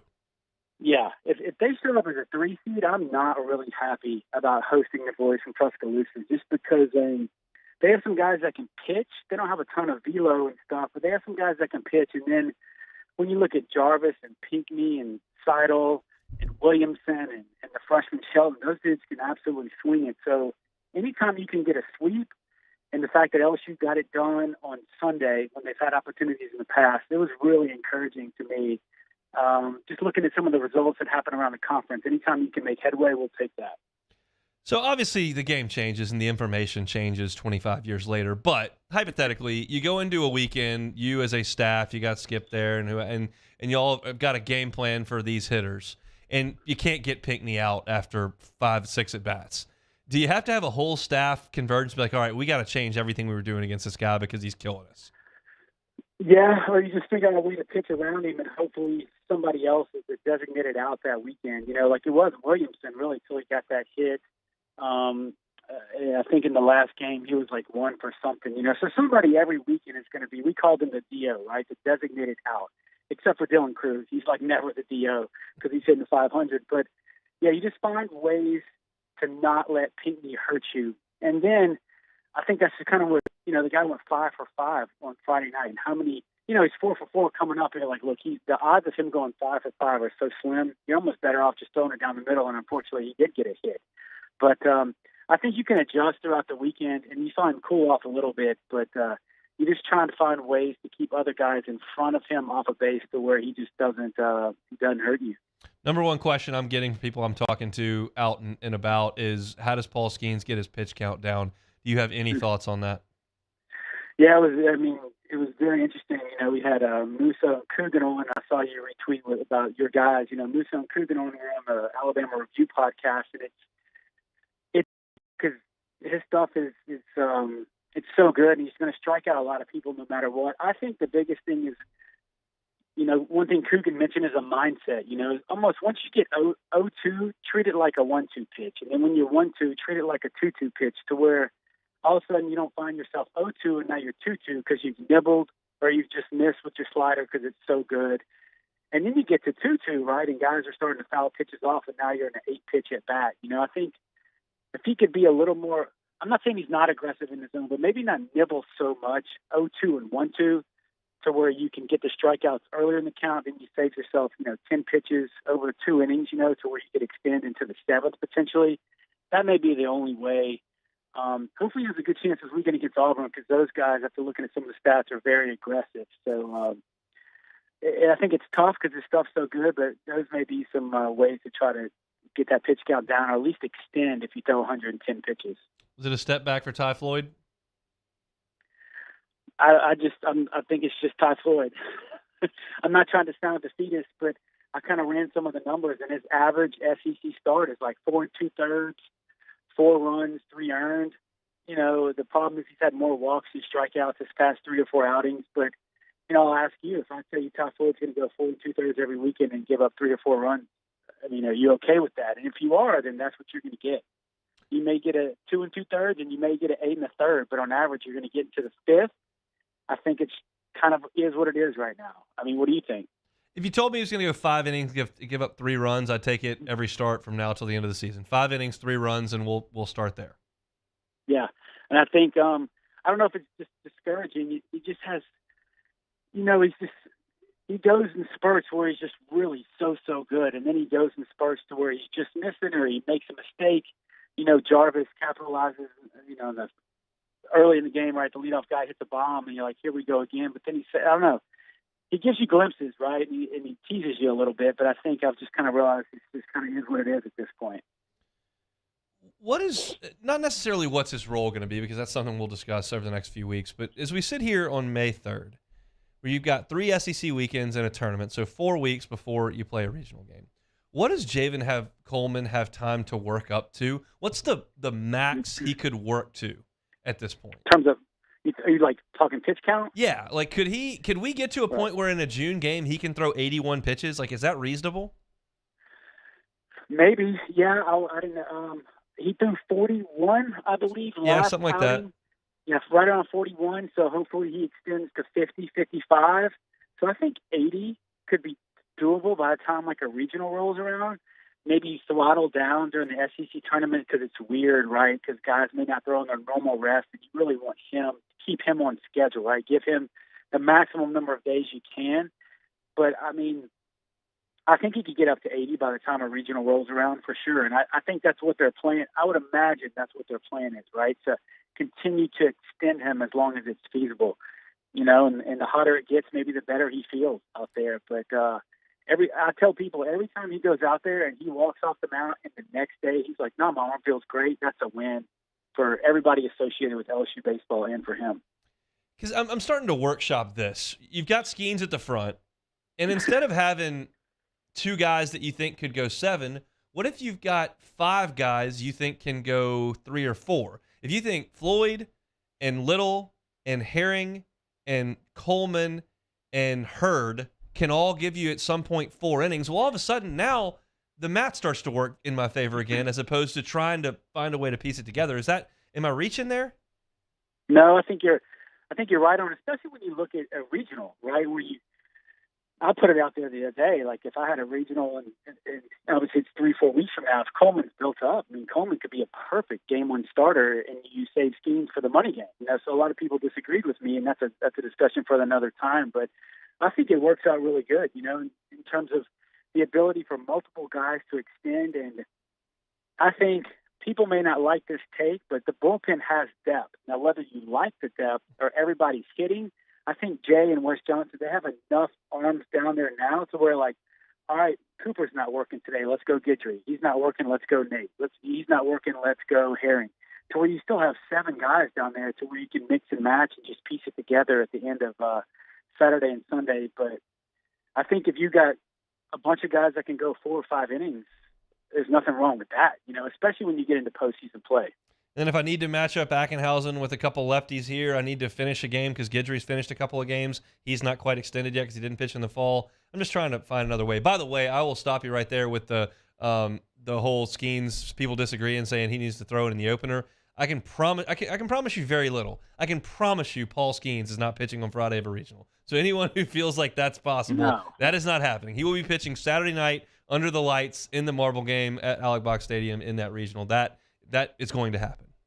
No doubt, 100%. Yeah, that's the most important game, as you just mentioned, right? I mean, we're getting way ahead of ourselves. But if you win game 2, right, you make somebody beat you twice. So you got to have Skeens there.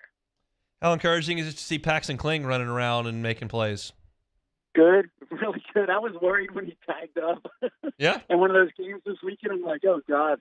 I know they wouldn't put him out there if he wasn't 100%, right? But I'm still just, as a fan, you're like, just get home, maybe throttle down. You don't have to go full speed, but it was encouraging to listen to him get a start last night, obviously because nobody could watch the game. And the fact that Auburn has some lefties, they're going to start a lefty on Friday night, and they got several lefties in the pen. I would imagine you're going to see him play this weekend as well. So the more and more healthy LSU can get, and whatever that looks like by the time they get into regional play, then I think that's a good thing. But more bullets you have in the outfield and more right-handed bats you have, I think it bodes well for LSU. Any other nuggets you want to drop in on the Auburn Tigers that you found in your research and that you got in the preview podcast? They do not pitch it well. Like I know last weekend, I know they beat South Carolina, right? And South Carolina had to stave off a sweep, and nobody saw that coming. But they are what they are, right? LSU's pitching staff is kind of what it is at this point. That's what Auburn is. When you look, check this out. So in SEC games, they are walking 7.5 guys a game and only striking out roughly close to 9 people a game. So they're giving up 7 free passes to an LSU team that loves to win the free base war. They're hitting like 253 in SEC play. Their pitchers here's the last one I'll leave you with.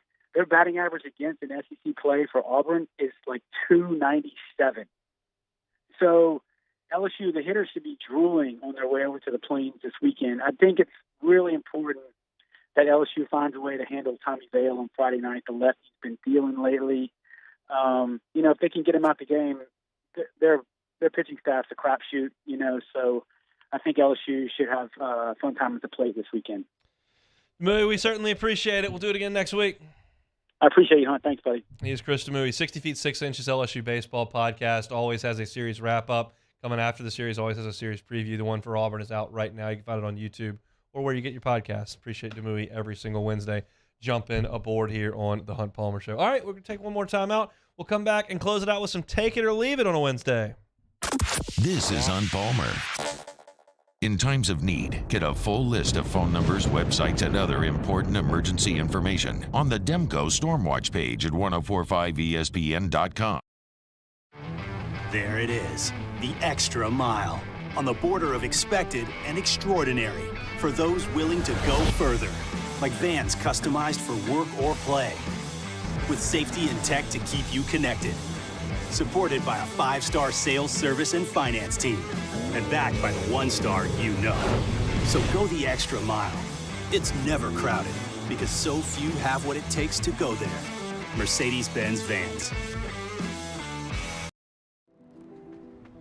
I drove myself to the ER, had heart surgery, and drove myself home 24 hours later feeling fine. Starting running again after the procedure, I'm getting excited thinking about it. I had no pain, nothing. I felt great. And right then and there, I was like, oh my God, I'm back. I'm back.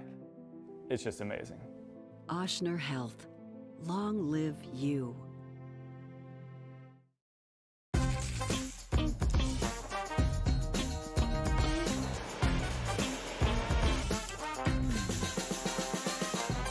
The best kept secret in town is out. Discover Tallulah at the Renaissance Hotel on Bluebonnet.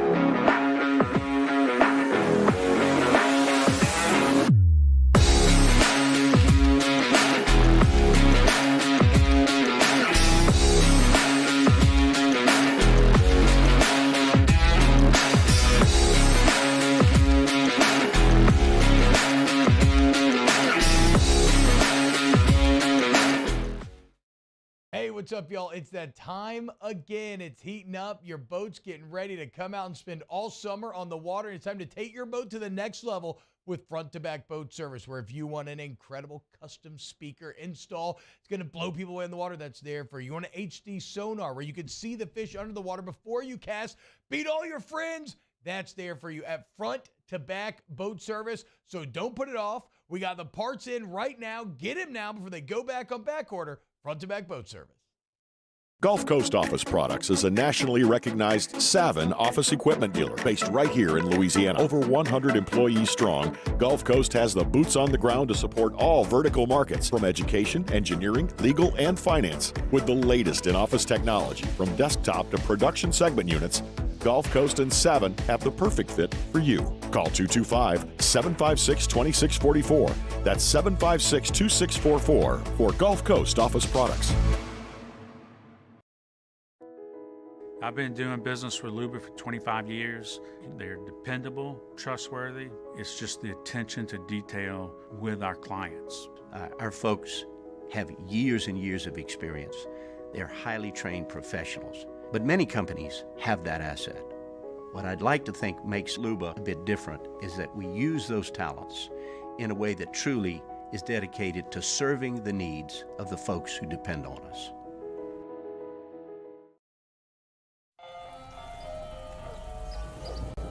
Hey there, little buddy. What's the matter? What's the matter? My windows, siding, and my door. That's what's the matter. Relief Windows can fix all that. I got you. Pop, pop. What's up? Oh my gosh, look! Curb appeal. That's a good-looking neighborhood. ReliefWindows.com. Follow us on Twitter at 1045ESPN to cast your vote in the Citizens Bank and Trust Poll of the Day. Vote daily inside Off the Bench, anytime. Moscona inviting you to join us for Wednesday's Hump Day AFR, presented by Pluckers. We'll recap LSU Southeastern in baseball and start to look ahead to the Tigers' visit to the Plains. Wednesday's AFR, 3 to 6, 1045 ESPN Baton Rouge.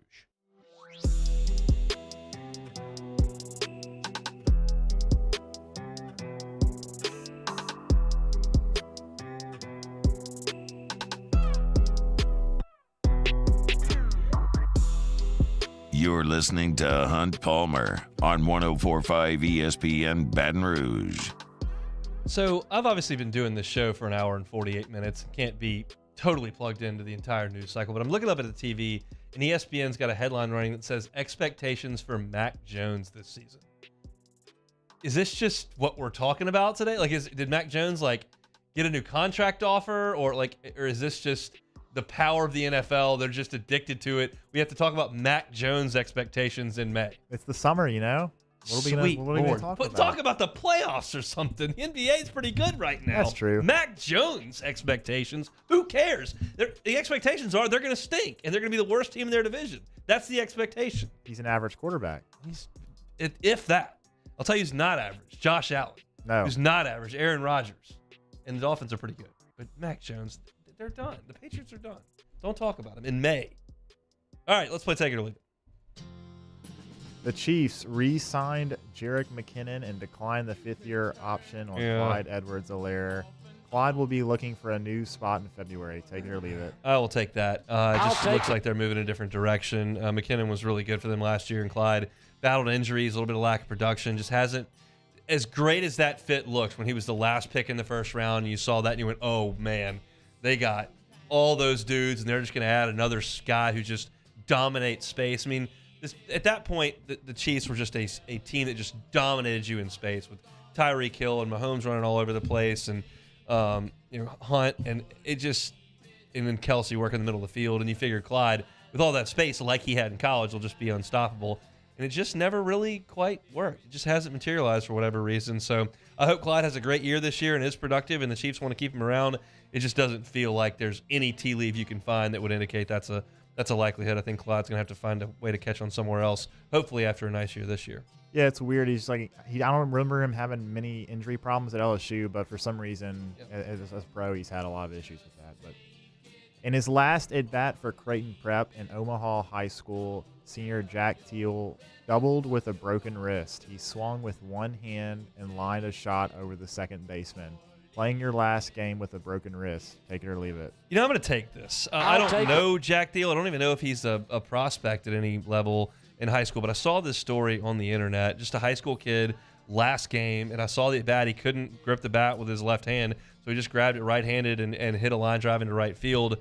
I take this hard. Like, this is great because there are so many of us, and I'm sure most of the people that are listening who are sports fans that were never even considered to play college baseball or play college sports at all, whatever.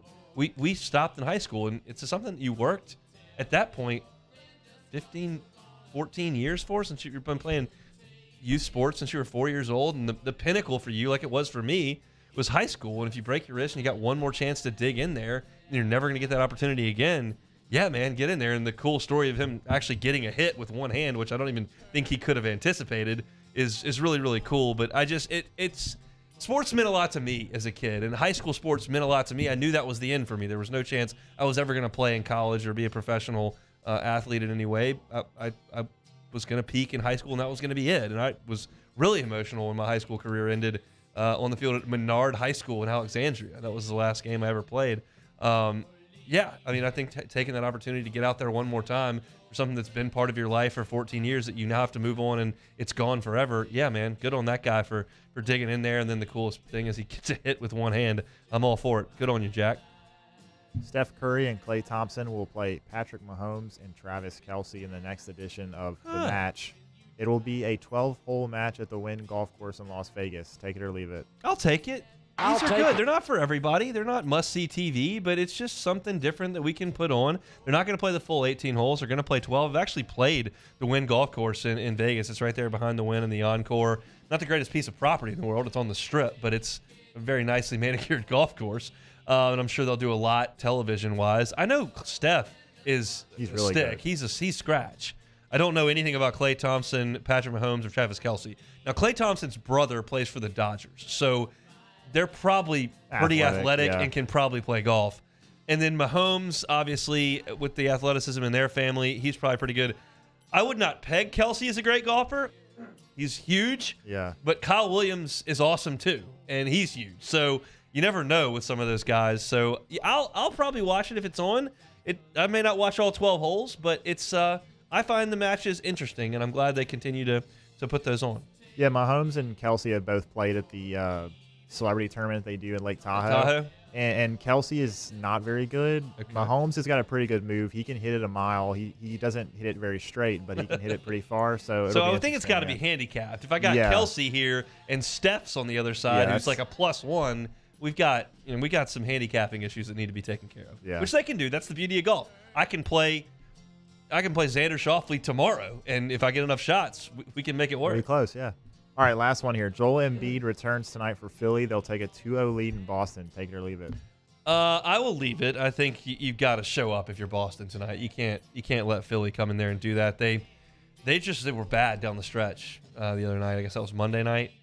Just bad, and they've got to be better than that. I think they will be. You got to let Tatum and Brown go. And for Philly, I don't think James Harden's going for 45 again. That just doesn't seem to be likely. Embiid We'll see how healthy he is, how good he can go. But I got the Celtics even in that series in this one. But I think it's going to go a long way. I don't think this is a 5-game series. I think this is going to go 6 or 7. But I still like the Celtics tonight. All right, that'll do it for our Wednesday edition of the Hunt Palmer Show. Fun one. Appreciate y'all for hanging out with us. I opened talking about LSU and Southeastern last night. Buzzy Haydel chimed in on his thoughts at 1:15. Had a great conversation with LSU head basketball coach Matt McMahon. If you want to catch that, you can catch it on demand, 1045ESPN.com, Apple Podcast, Spotify, YouTube, anywhere you get your podcast or sound. We talked with Coach McMahon about the challenges of last year. We talked about the new players he's got coming in the transfer portal, as well as some of the development of some of the guys who have been in the program, his thoughts on scheduling, the NCAA infractions case. All that was in our conversation with Coach McMahon, so you can go check that out. It was at 1:30 today. SEC football scheduling at the top of hour number 2. Who's going to prevail there? 8-game, 9-game. I gave my thoughts. It was a What If Wednesday, and Chris Demui chatting with us at 2:30, so appreciate Demui for jumping on. I'm out for tomorrow. I am back Friday, but I'm out tomorrow. Taylor Sharp's going to jump in the captain seat. He is going to chat with Joe Healy of D1 Baseball, as we do each and every Thursday. So you want to lock in for that and all of Taylor's comments, which will probably be heavily leaned towards the football side of things. Jimmy Oss game time tonight, 6 to 8. Matt's about to drive you home from 3 to 6. Taylor's in tomorrow. I'll see you Friday. Have a good one. Hunt Palmer Show. Follow us on Twitter at 1045ESPN to cast your vote in the Citizen